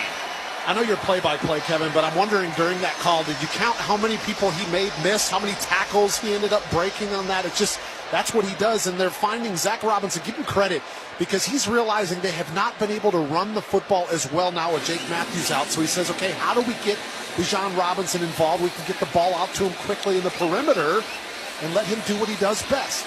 34 yards receiving, 157 rushing tonight for Robinson. First down and 10 at the 17. Swing to Kyle Pitts. Tight end screen, and he falls down. He had two blockers in front. He was trying to get to the edge, and he just tripped over his own feet. Shaq Thompson covers him up at the 19. It'll be a loss of 2. Yeah, pretty good setup when you got Charlie Werner and Drake London, the tight end, and your biggest wide receiver out there blocking in front. But he ends up, doesn't even really kind of trip. It's not like he got his foot stuck in the turf or anything. He just wasn't able to pick him up and keep going. He ends up falling down behind the line of scrimmage. So a second down and 12 at the Buffalo 19. Atlanta 21, Buffalo 14. Falcons trying to extend it to a 2-score game again. Algier is the running back on second and 12 in the pistol. Pitts in motion. Shotgun snap. Penix looks, throws, batted down at the line. That pass incomplete. It's Devon Walker. Boy, has he had a second half to remember. The rookie fourth-rounder out of Kentucky has been involved in so many plays. And he brings up a 3rd and 12 with that bat down at the line. Yeah, created just enough penetration and realizes he's not going to get there. Extends with his right arm on Chris Lindstrom, the guard, but he reaches the left arm up in the air to get the deflection as Michael Penix was trying to get the ball in the hands of Drake London, who had a hot first half with 9 catches, 147 yards, not touched the football here in the second half. 3rd down and 12 at the 19. 2 receivers to either side. Penix in the shotgun along the right hash. Stomps his left foot. Gets the knee-high shotgun snap. Looking, and the ball slips out of his hands as he throws. It goes down into the turf, and it's incomplete. That was an ugly pass. Ruling is an incomplete forward pass. He threw the ball. He definitely was trying to throw it, and it just slipped out of his left hand. It's like it stuck too long on the fingers, Derek, and it's 4th down. Yeah, I'm watching the replay here, and I don't know if he was had a last second. He was trying to pull it back down, but the ball slips out of his hands and falls well shy of Bijan Robinson, and the Falcons field goal unit's going to come out. Parker Romo lining it up from 37 yards, our first field goal attempt of the night. Romo signed when Younghoe Koo was released in mid-September. Romo ready. Holder is Pinion. Good snap, good hold, and the kick is blocked. It is a blocked kick, and the Buffalo Bills have it at the 39-yard line. Greg Rousseau, again, he's been so good, and Rousseau delivers the block. It has been the year of the blocked kick in the National Football League, and Greg Rousseau gets this one. Recovered by Jordan Hancock, and it stays a 1-score game. The field goal issues continue for the Atlanta Falcons. They're trying to find an answer. Parker Romo generally does get the ball up in the air quickly, but Greg Rousseau says not tonight. 12:24 to go in the 4th. Buffalo down a touchdown with the ball when we return. This is Westwood One's coverage of the National Football League. Hi, I'm Barbara, and I work for social services. On our lobby wall, there's a picture of this kid I used to work with. She's all of 17 years old, and she's on one of those missing posters. Unfortunately, that happens to a lot of our kids who don't have somebody to step up for them. They stay in foster care for years, they aren't adopted, and they age out. They either wind up in jail, or they live on the streets. The Dave Thomas Foundation for Adoption works every day to find safe, permanent homes for children at risk of aging out of foster care before it's too late. I adopted 2 teenagers from foster care. Their outlook on life changed. If I can do a little bit to help, it's worth it. You can help too. Learn more at davethomasfoundation.org. Everybody has a smile story, those daily moments of joy that make you smile, especially when you're a child like 3-year-old Zena. Her smile is as bright as her future, but there's something you wouldn't know about Zena. She was born with a cleft lip, which can make it hard to eat, talk, hear, and even breathe. And she's far from alone. A baby is born with a cleft every 3 minutes. This hurdle could have kept Zena from living her full smile story.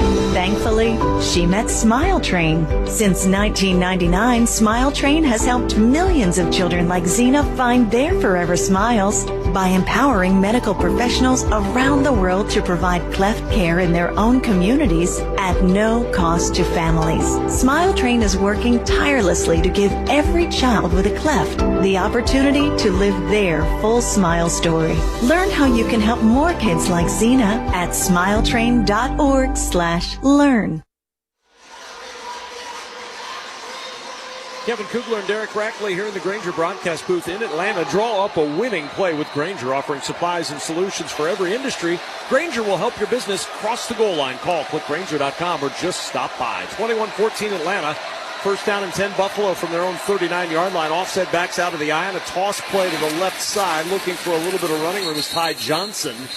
And Johnson starting this drive in the backfield, able to power his way to the 44, pick up a 5 before Diablo makes the tackle. Blocked field goal gives the Bills a great opportunity here, Derek. Yeah, got to watch the replay during the break, and it was Russo coming over the top of Matthew Bergeron, who's the starting left guard for the Falcons, and he kind of blows him up, pushes him in the backfield, creating the penetration to get deeper into the backfield and get his hands up to get his hands on the football. Second down and 5 from the 44. Cook back in the backfield. Allen turns, gives to Cook, starts right, bounces it to the left side, and finds a little bit of room before diving forward to the 48. He's a yard short of the first down, picks up 4 on a play that was designed to go right. Just found that quick jump cut to the left for 4 yards. A lot of times that backside cut lane is where you end up finding a little bit of opening, and that's been the difference between the first half and the second half. First down rushing, Bills only averaged 2.7 yards a carry. Here in the second half,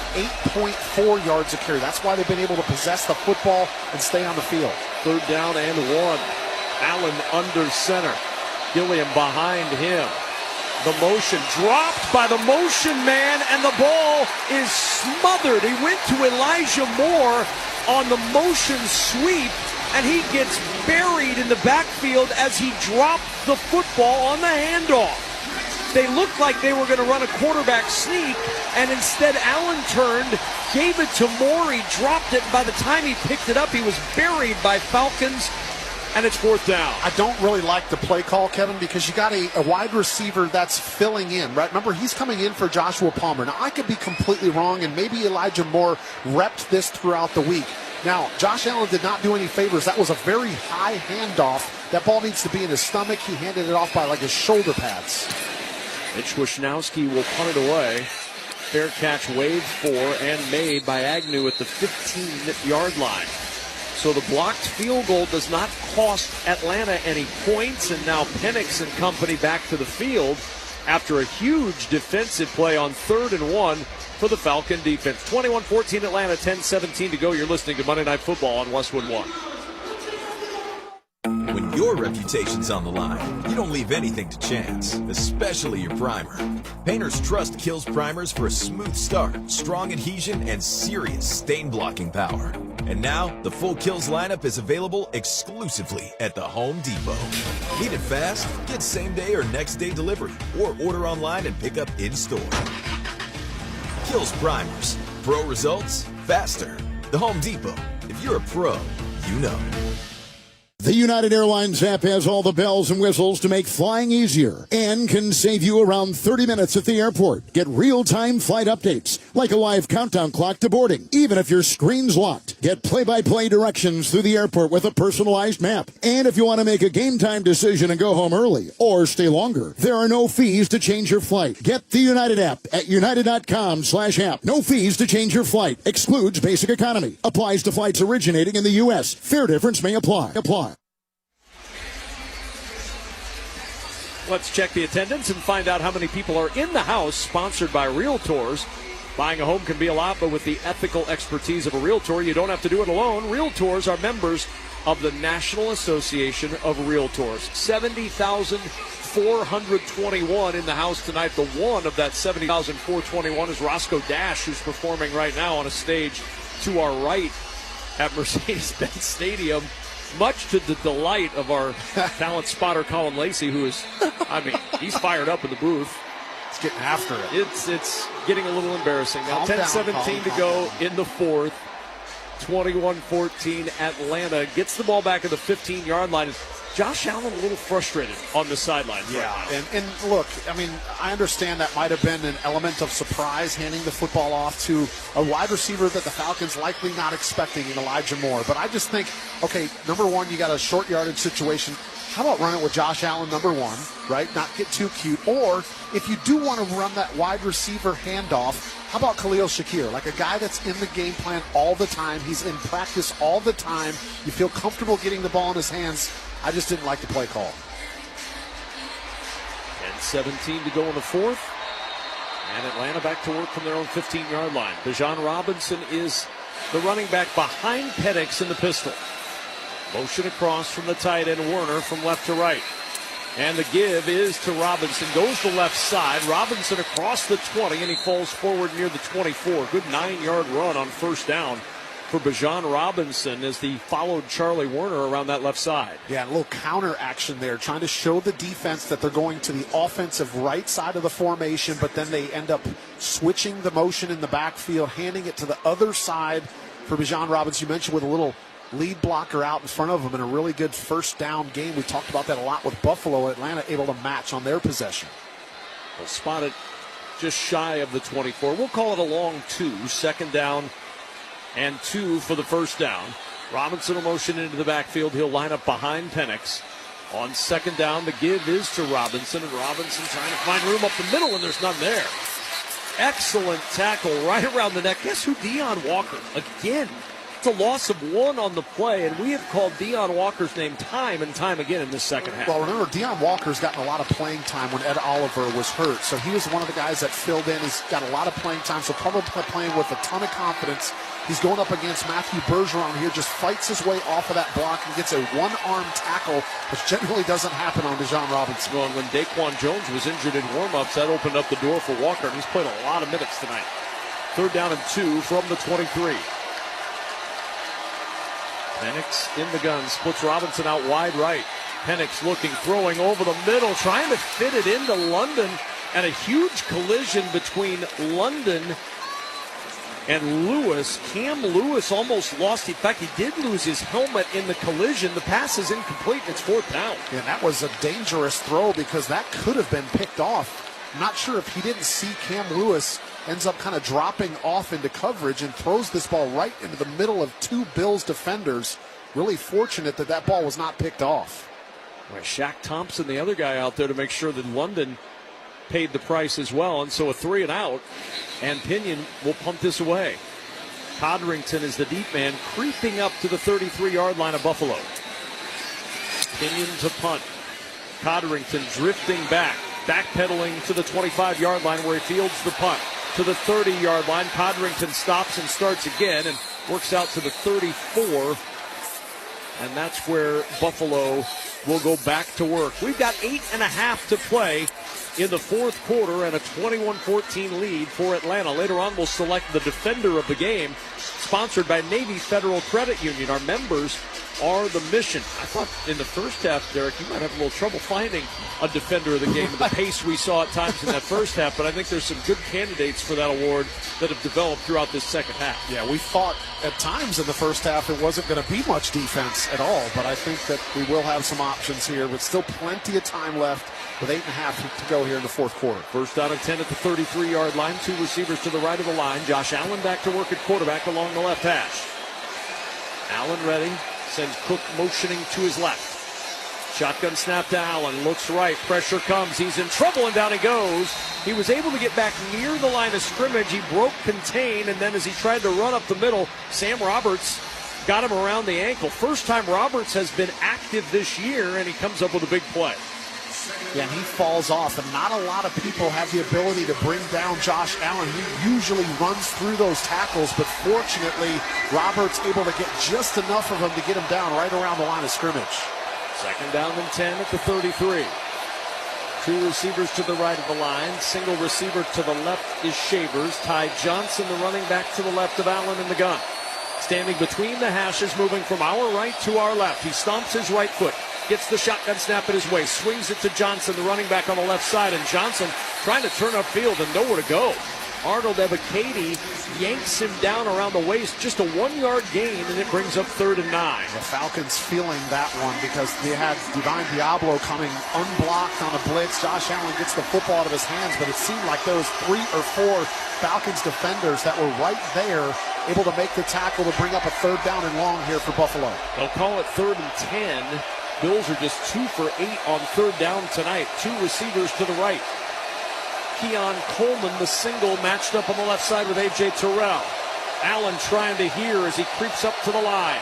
Lets his line know the blocking assignment. Backs along the left hash. Gets the shotgun snap. Pressure comes.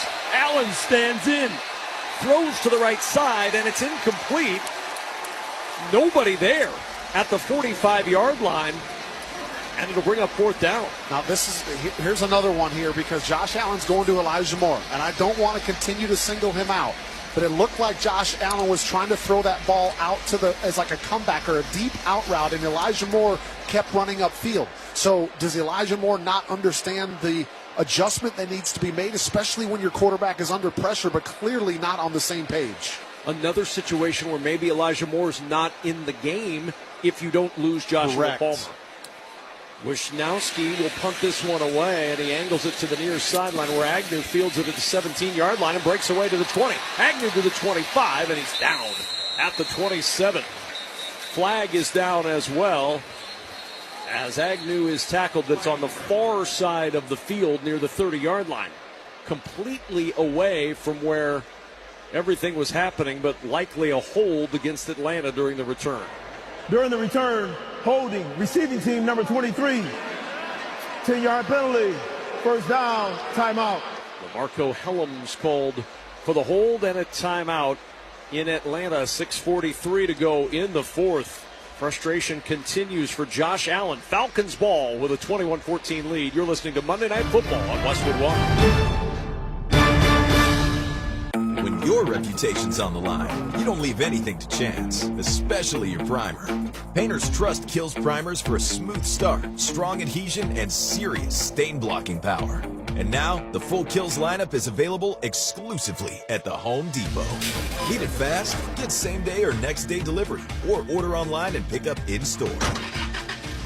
Kills primers. Pro results, faster. The Home Depot. If you're a pro, you know. Nationwide is so much more than a great insurance company. They're one of America's largest financial services companies. Like how I'm more than Saquon Barkley, the NFL's reigning leading rusher. I'm also the NFL's leading husher. Shh, hush up back there. Wow, I might have just set the hushing record. Well, almost. For your insurance and financial needs, Nationwide is on your side. Nationwide Investment Services Corporation, member FINRA, Columbus, Ohio. Think about it. You take thousands of steps every day. Shouldn't every single one of them feel amazing? Well, with Arch Fit hands-free Skechers slip-ins, they can. Skechers teamed up with podiatrists to design a shoe that provides amazing arch support for all-day comfort. And best of all, you get all this comfort, stability, and support with the ease of Skechers slip-ins technology. Just slip them on. There's no bending down and no struggling to tie your shoes. Just step in and go. Try Arch Fit hands-free Skechers slip-ins at a Skechers store, Skechers.com, or wherever comfortable footwear is sold.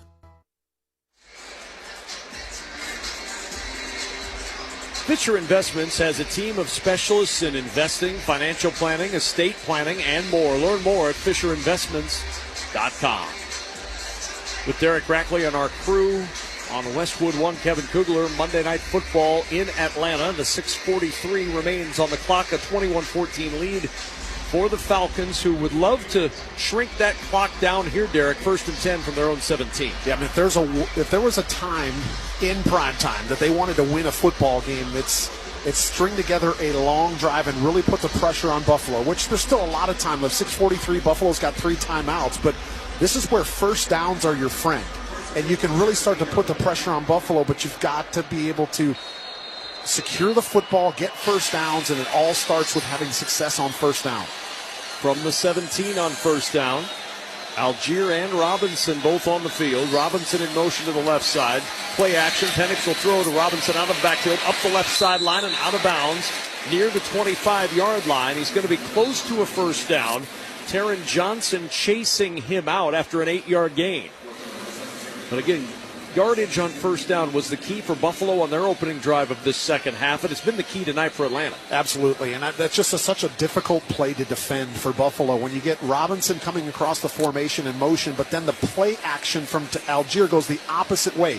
So they're crossing them up with the flow. Defense has got to go the other way. Then they have to redirect back to Robinson on the other side.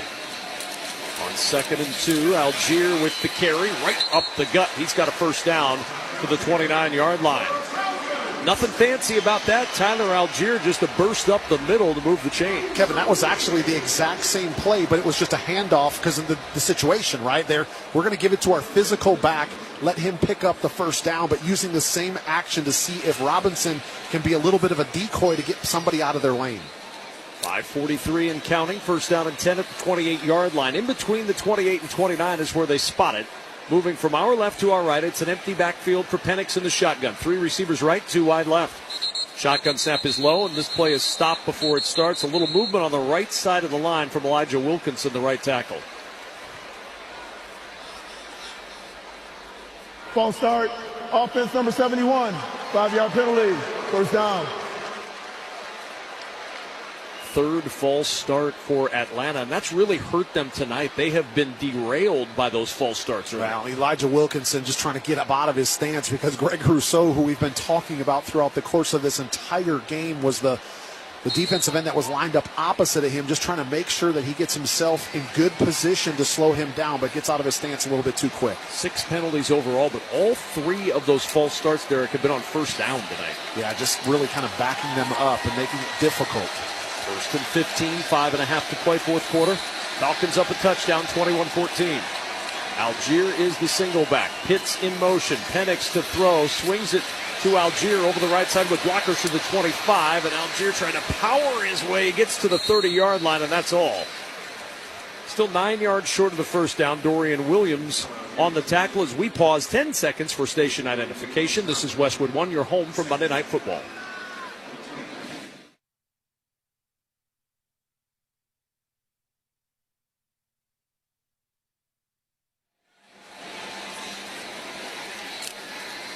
Second down and 8 from the 30-yard line.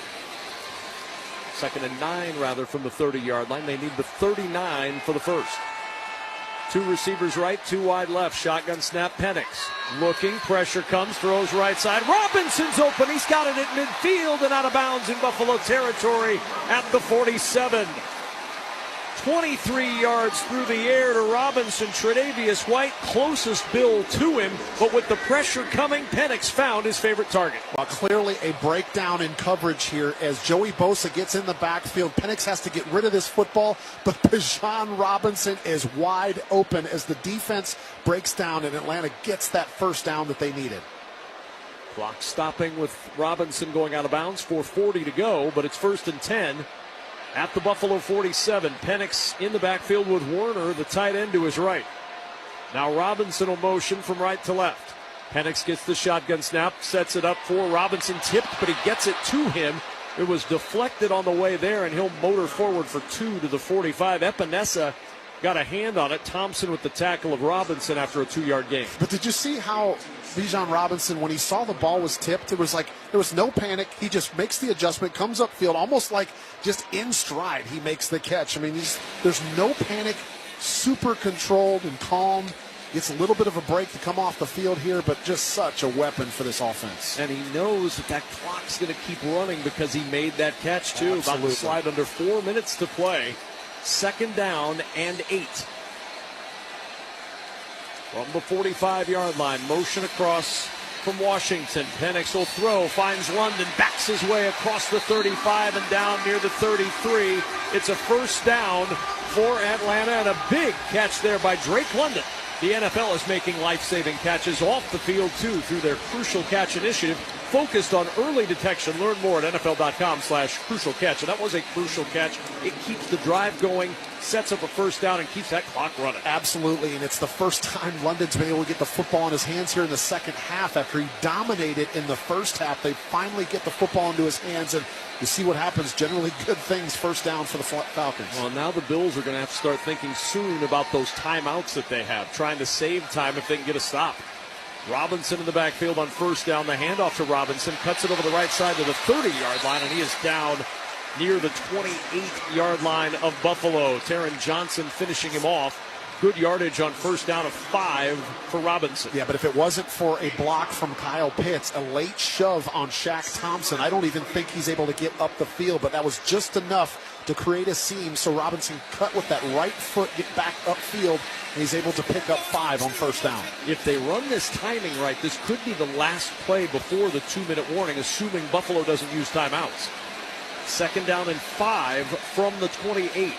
Algier is the running back behind Penix in the pistol.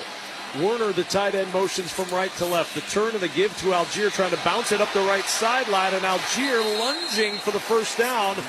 He goes out of bounds. The clock will stop at the 24-yard line. Taylor Rapp with the tackle. It's a yard short of the first down. 2:21 to go in the fourth, and a 3rd and 1 coming up for Atlanta. Yeah, it's a situation here where I don't think you get cute here. I think you find your best formation here. You give the ball to Tyler Algier. Oh, they're going to say the ruling on the field is a first down after video assist. So they use replay assist, and they say because of the dive at the end, Algier did not go out of bounds before reaching the football across the first down marker. That's a huge play in this game because now 1st and 10 from the 23 for Atlanta. And they'll break the huddle, and that changes what you want to do. Pitts will motion out wide left. Penix looking to throw left side, almost intercepted. He wanted to fit it into London, and Shaq Thompson read it beautifully. If he squeezes the football, Derek Rackley, he is gone up the right sideline for a pick 6. I'm actually shocked that they threw the football, number 1. Number 2, they're fighting the play clock, like call a timeout. Like this would have been disastrous. That could have been pick 6. And you're talking about a chance for the Bills to tie the game. I mean, it hit him between his right hand and his left hand. Oh, my goodness. Shaq Thompson won't get too many more tailor-made for a touchdown than that. 2nd and 10 at the 23. Algier, the motion man, the give to Algier. He sweeps the left side inside the 20, and he's just tripped up. There was an opening. He had one more man to beat, and Colt Bishop right around the ankle, just grazed the ankle, and down he goes at the 14 with a 9-yard gain, and the 2-minute warning arrives in Atlanta. With the score, Falcons 21, Bills 14. You're listening to Monday Night Football on Westwood One. The Home Depot has everything you need to turn your home into a beacon of holiday cheer. So whether you're going all out or just adding a few holiday touches, we've got you covered with trees, yard decor, and more. Save time decorating with one of our easy-to-assemble pre-lit trees, or pick up a piece from our Yuletide Lane decor collection and fill your yard with holiday joy. Whatever your style, find everything to get your holidays started at the Home Depot. Think about it. You take thousands of steps every day. Shouldn't every single one of them feel amazing? Well, with Arch Fit hands-free Skechers slip-ins, they can. Skechers teamed up with podiatrists to design a shoe that provides amazing arch support for all-day comfort. And best of all, you get all this comfort, stability, and support with the ease of Skechers slip-ins technology. Just slip them on. There's no bending down and no struggling to tie your shoes. Just step in and go. Try Arch Fit hands-free Skechers slip-ins at a Skechers store, Skechers.com, or wherever comfortable footwear is sold. Don't miss all the NFL excitement this Sunday on CBS and Fox. Check your local listings for games and times in your area. Catch the NFL on CBS and Fox. 2 minutes to go. Atlanta 21, Bills 14. Falcons with a 3rd and 1. The ball at the 14-yard line of Buffalo. Derek Rackley, strategy time. If you're the Atlanta Falcons, you're looking for a first down here. If you're Buffalo, what are you doing right now with a touchdown deficit, 3 timeouts, and 2 minutes to play? Yeah, this is one of those situations where during the break, they likely had to have the discussion about whether or not, if Atlanta gets the first down, are they going to let them score? Because if not, Atlanta's just going to take time off the clock, force Buffalo to use timeouts, and then they're going to have very little time left and no timeouts to try to get 2 scores. It's just not going to happen. So we set this up before the drive. And give Atlanta credit. They've done exactly what they've needed to. 4 minutes and 43 seconds and counting, 10 plays, 69 yards as the drive stands right now. And they're sitting just shy of a yard of getting another first down and really putting the pressure on the Bills. 11th play of this drive. They're 5 of 11 tonight on third down, but Atlanta has not converted on their last 4 third downs. This is third and a full yard for the first down. Now, if you're Raheem Morris and offensive coordinator Zach Robinson, can't imagine you're putting the ball in the air here. There's no way I'd be throwing the football right now. 2 tight ends to the right of the line. 2 receivers out there as well. Pistol formation. Algier is the running back. Penix lining up. Motion across from right to left from Franks. He'll go under center, and Franks barking the signals. Movement up front. Coming across was Jordan Phillips. Was he drawn across by Atlanta?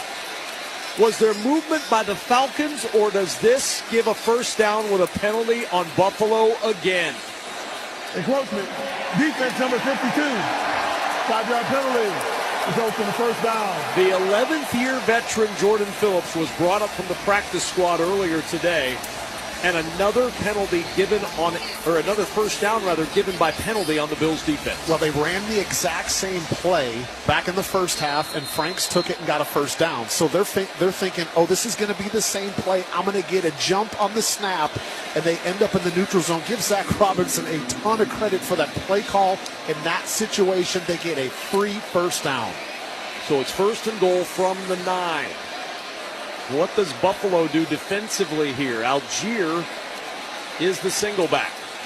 Penix gets the snap. The give to Algier, and Algier is going to lose yardage back near the 13-yard line, and Buffalo uses timeout number 1 with 1:55 to go in this ballgame. Cole Bishop with the tackle for loss back near the 13, a loss of 3. Man, if you're Buffalo, I think you sell out against the run right now. You're just kind of daring Atlanta to try to throw the football, but you have got to get a quick stops immediately so you can call timeouts and preserve as much time on the clock as possible. Falcons are 7-1 on Monday nights since 2015. They were 2-0 last year. But Buffalo 8-2 in their last 10 primetime games. Something's going to give here between those two stellar records. Atlanta in the catbird seat right now, 21-14, 1:55 to go in the fourth. Second and goal from the 13-yard line. Handoff Algier, and Algier buried in the backfield at the 15-yard line. Ed Oliver with a tackle for loss. 2 more yards in the negative column for Algier. Timeout Buffalo, 1:51 to go in the fourth. And it's third and goal from the 15. The copyright of tonight's broadcast on Westwood One is owned by the NFL on behalf of its member clubs. All rights to this broadcast are reserved. And any rebroadcast, recording, retransmission, or any other use of this broadcast without the express written permission of the National Football League is strictly prohibited. Kevin, think about the situation that Raheem Morris is in right now, right? They're going to call a timeout again if they're not able to spring free here. And he's likely going to bring his field goal unit out that just got a field goal block previously in this half.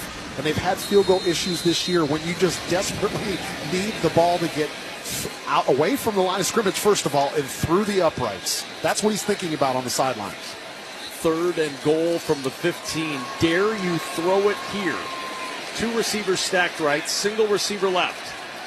Algier behind Penix. Motion from Tegan Quatoriano. They'll hand it to Algier, and Algier back to the line of scrimmage. No gain on the play. Timeout number 3 used by Buffalo. 1:47 to go in the fourth. The field goal unit that Derek just outlined, the much maligned special teams unit, already with a field goal blocked tonight, coming out to try to stretch it to a 2-score game with 1:47 to play. Yeah, and the running play was designed to just get back into the middle of the field, and you'd like to think that this should just be a chip shot. Like, this is where most teams line up. They feel confident. All we got to do is get the football up in the air, put it through the uprights. There was penetration, as I mentioned, on the left side with Matthew Bergeron last time. That's how Greg Rousseau was able to get through and get the block. It's an extra point try, 33 yards, but it'll count for 3 if it's good. Parker Romo 0 for 1 with the blocked field goal tonight. Good snap, good hold, kick on the way. This one is good. And will that salt it away for Atlanta? Still a minute 43 to go. And a 14-play, 68-yard march that took 5 minutes off the clock. And Atlanta leads by 10, 24-14. And a reminder that for every field goal made tonight and throughout the season, Barbasol will make a donation to Kurt and Brenda Warner's Treasure House, a living community for adults with disabilities. Barbasol Shaving Cream, an American original for over 100 years. Close Shave America, Close Shave Barbasol. And Michael Penix talking with his head coach, Raheem Morris. That was a real impressive drive for the young quarterback, Derek. Engineering one that not only got positive yardage and first downs, but took a ton of time off the clock. Yeah, listen, the game of football, especially in the National Football, is all about situations. Like, can you be a situationally, not only smart, but strong football team? And that was not necessarily the biggest, the most clear definition of a situation, but it's knowing what's at hand. You got a 7-point lead. It was 6:40, I think, 6:43 left on the clock at the time, right? And if you put together a long drive, you really put the pressure back on the other team. Just think about it. If it would have been a quick 3 and out, and you give the football back to Buffalo with 5 minutes and 3 timeouts, it's a completely different game. And now it's going to be a less than likely a minute 40, no timeouts, and they're down by 2 scores. Kickoff angling toward the near sideline. Codrington from the 6. Codrington for the Bills across the 20 to the 25. Breaks one tackle and is down at the 29-yard line. And Josh Allen with no timeouts. A minute 37 on the clock. Needing 2 scores. Will come back out onto the field on a night where we have seen significant frustration from the MVP. Yeah, it seems like ever since he ended up losing his receiver back in the first half, Joshua Palmer, that he just hasn't quite felt as comfortable in the passing game. And, well, guess what this situation presents? They're going to have to not only throw the football, but chew up yards quickly. And the Falcons are just, their biggest goal is don't give up a quick, long, explosive play. From the 30-yard line on first down, Dawson Knox in the backfield, flanking with Johnson. Allen gets the shotgun snap. He wants to go deep down the right sideline. Ball is in the air, and it's broken up. He wanted Shavers. Mike Hughes was out there, little bit underthrown, and Hughes was able to get underneath that ball and bat it away from Shavers at second down. Well, Hughes got himself in great position in coverage to where he was able to get his hips turned back around and to play the football. So he kind of turned into the receiver. Even though Shavers still tried to elevate over the top to make a play, Hughes got into excellent position to where he was able to make a play on the football. No contact on the receiver. Excellent technique. 2 receivers to either side of the line on second down and 10. Allen in the shotgun on the left hash, moving from right to left. Allen gets the snap, throws right side. It's caught by Coleman. He underhands it behind him to the running back, Ty Johnson, who takes it towards the left side and goes out of bounds at the 41-yard line. Caden Ellis on the tackle, and it's first down at the 41. We call that a little hitch and pitch there, where you're just trying to run a quick slant to Shakir, and he hands it off to a running back coming across the formation, just try to get him in open field. Minute 24 to go in the fourth. Shotgun snap to Allen, 4-man Falcon rush. Allen throwing to the right sideline, caught inbounds, and down is Terrell Shavers in the arms of Mike Hughes at the Atlanta 49-yard line. It's a first down, but the clock ticking. 1:10 and counting to go in the fourth. Bills down 10. Allen to throw again. Steps up in the pocket. Allen looking, gonna run. Allen to the 40, to the 35. Allen to the 30, trying to get to the sideline to the 25-yard line, and he gets out of bounds. That is an outstanding play by Josh Allen. He was looking for a blocker. He got it from Khalil Shakir, and he goes out of bounds at the 25, stopping the clock with 57 seconds to go. Yeah, just running away from Leonard Floyd, but not even realizing it. But he's trying to tell, hey, I'm going to the sideline. I need you to get me a block so I can get out of bounds, and he gets it. 24-yard scramble for Allen, 57 seconds to play. Crowd wanted a hold. That's the booing you're hearing. I think they've got a pretty valid argument, too. First down and 10 at the 25-yard line. Allen in the shotgun, gets the snap. Pressure comes. Allen's in trouble. Floats it out to the right side. It is caught on the sideline. Terrell Shavers hanging on, tight roping along that sideline at the 15 and falls out of bounds That'll stop the clock with 51 seconds to go. It's a pickup on the play of 9. And somehow Josh Allen gets rid of that football with Caden Ellis coming through the line of scrimmage completely unblocked, just trying to avoid the sack, and gets enough on it to get it into the hands of Shavers. 2nd down and 1 at the 16. Empty backfield, 5 receivers. Allen along the right hash. Shotgun snap comes in at his waist. Steps to the right. Now goes back to the left. On the run, looking downfield. Pumps, throws, batted in. It's intercepted. The ball batted and into the hands of D'Angelo Malone, who picks it off and ends the night for the Buffalo Bills.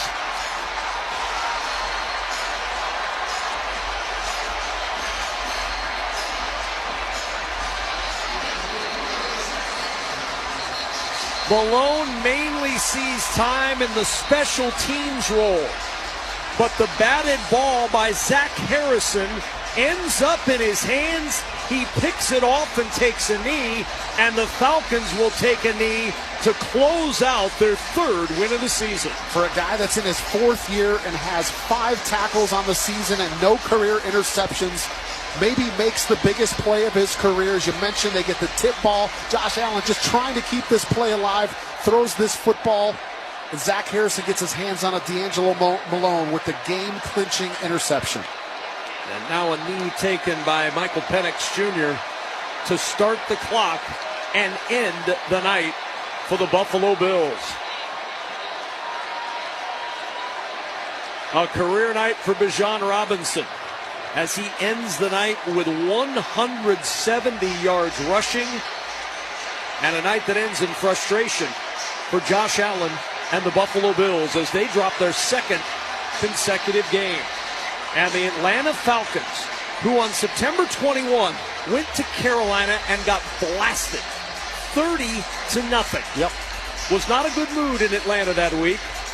The 2 games since, a 7-point win over Washington, and now a 10-point win over Buffalo. 24-14 the final. The Falcons are now 3-2, and the Bills fall to 4-2. Situation where Atlanta desperately needed to get a win, and they needed to prove to themselves after the Washington victory that they could do it against a postseason caliber opponent. As we talked about, 7 of the last 8 years, Buffalo Bills have been into the postseason, 2 AFC championship games, and that's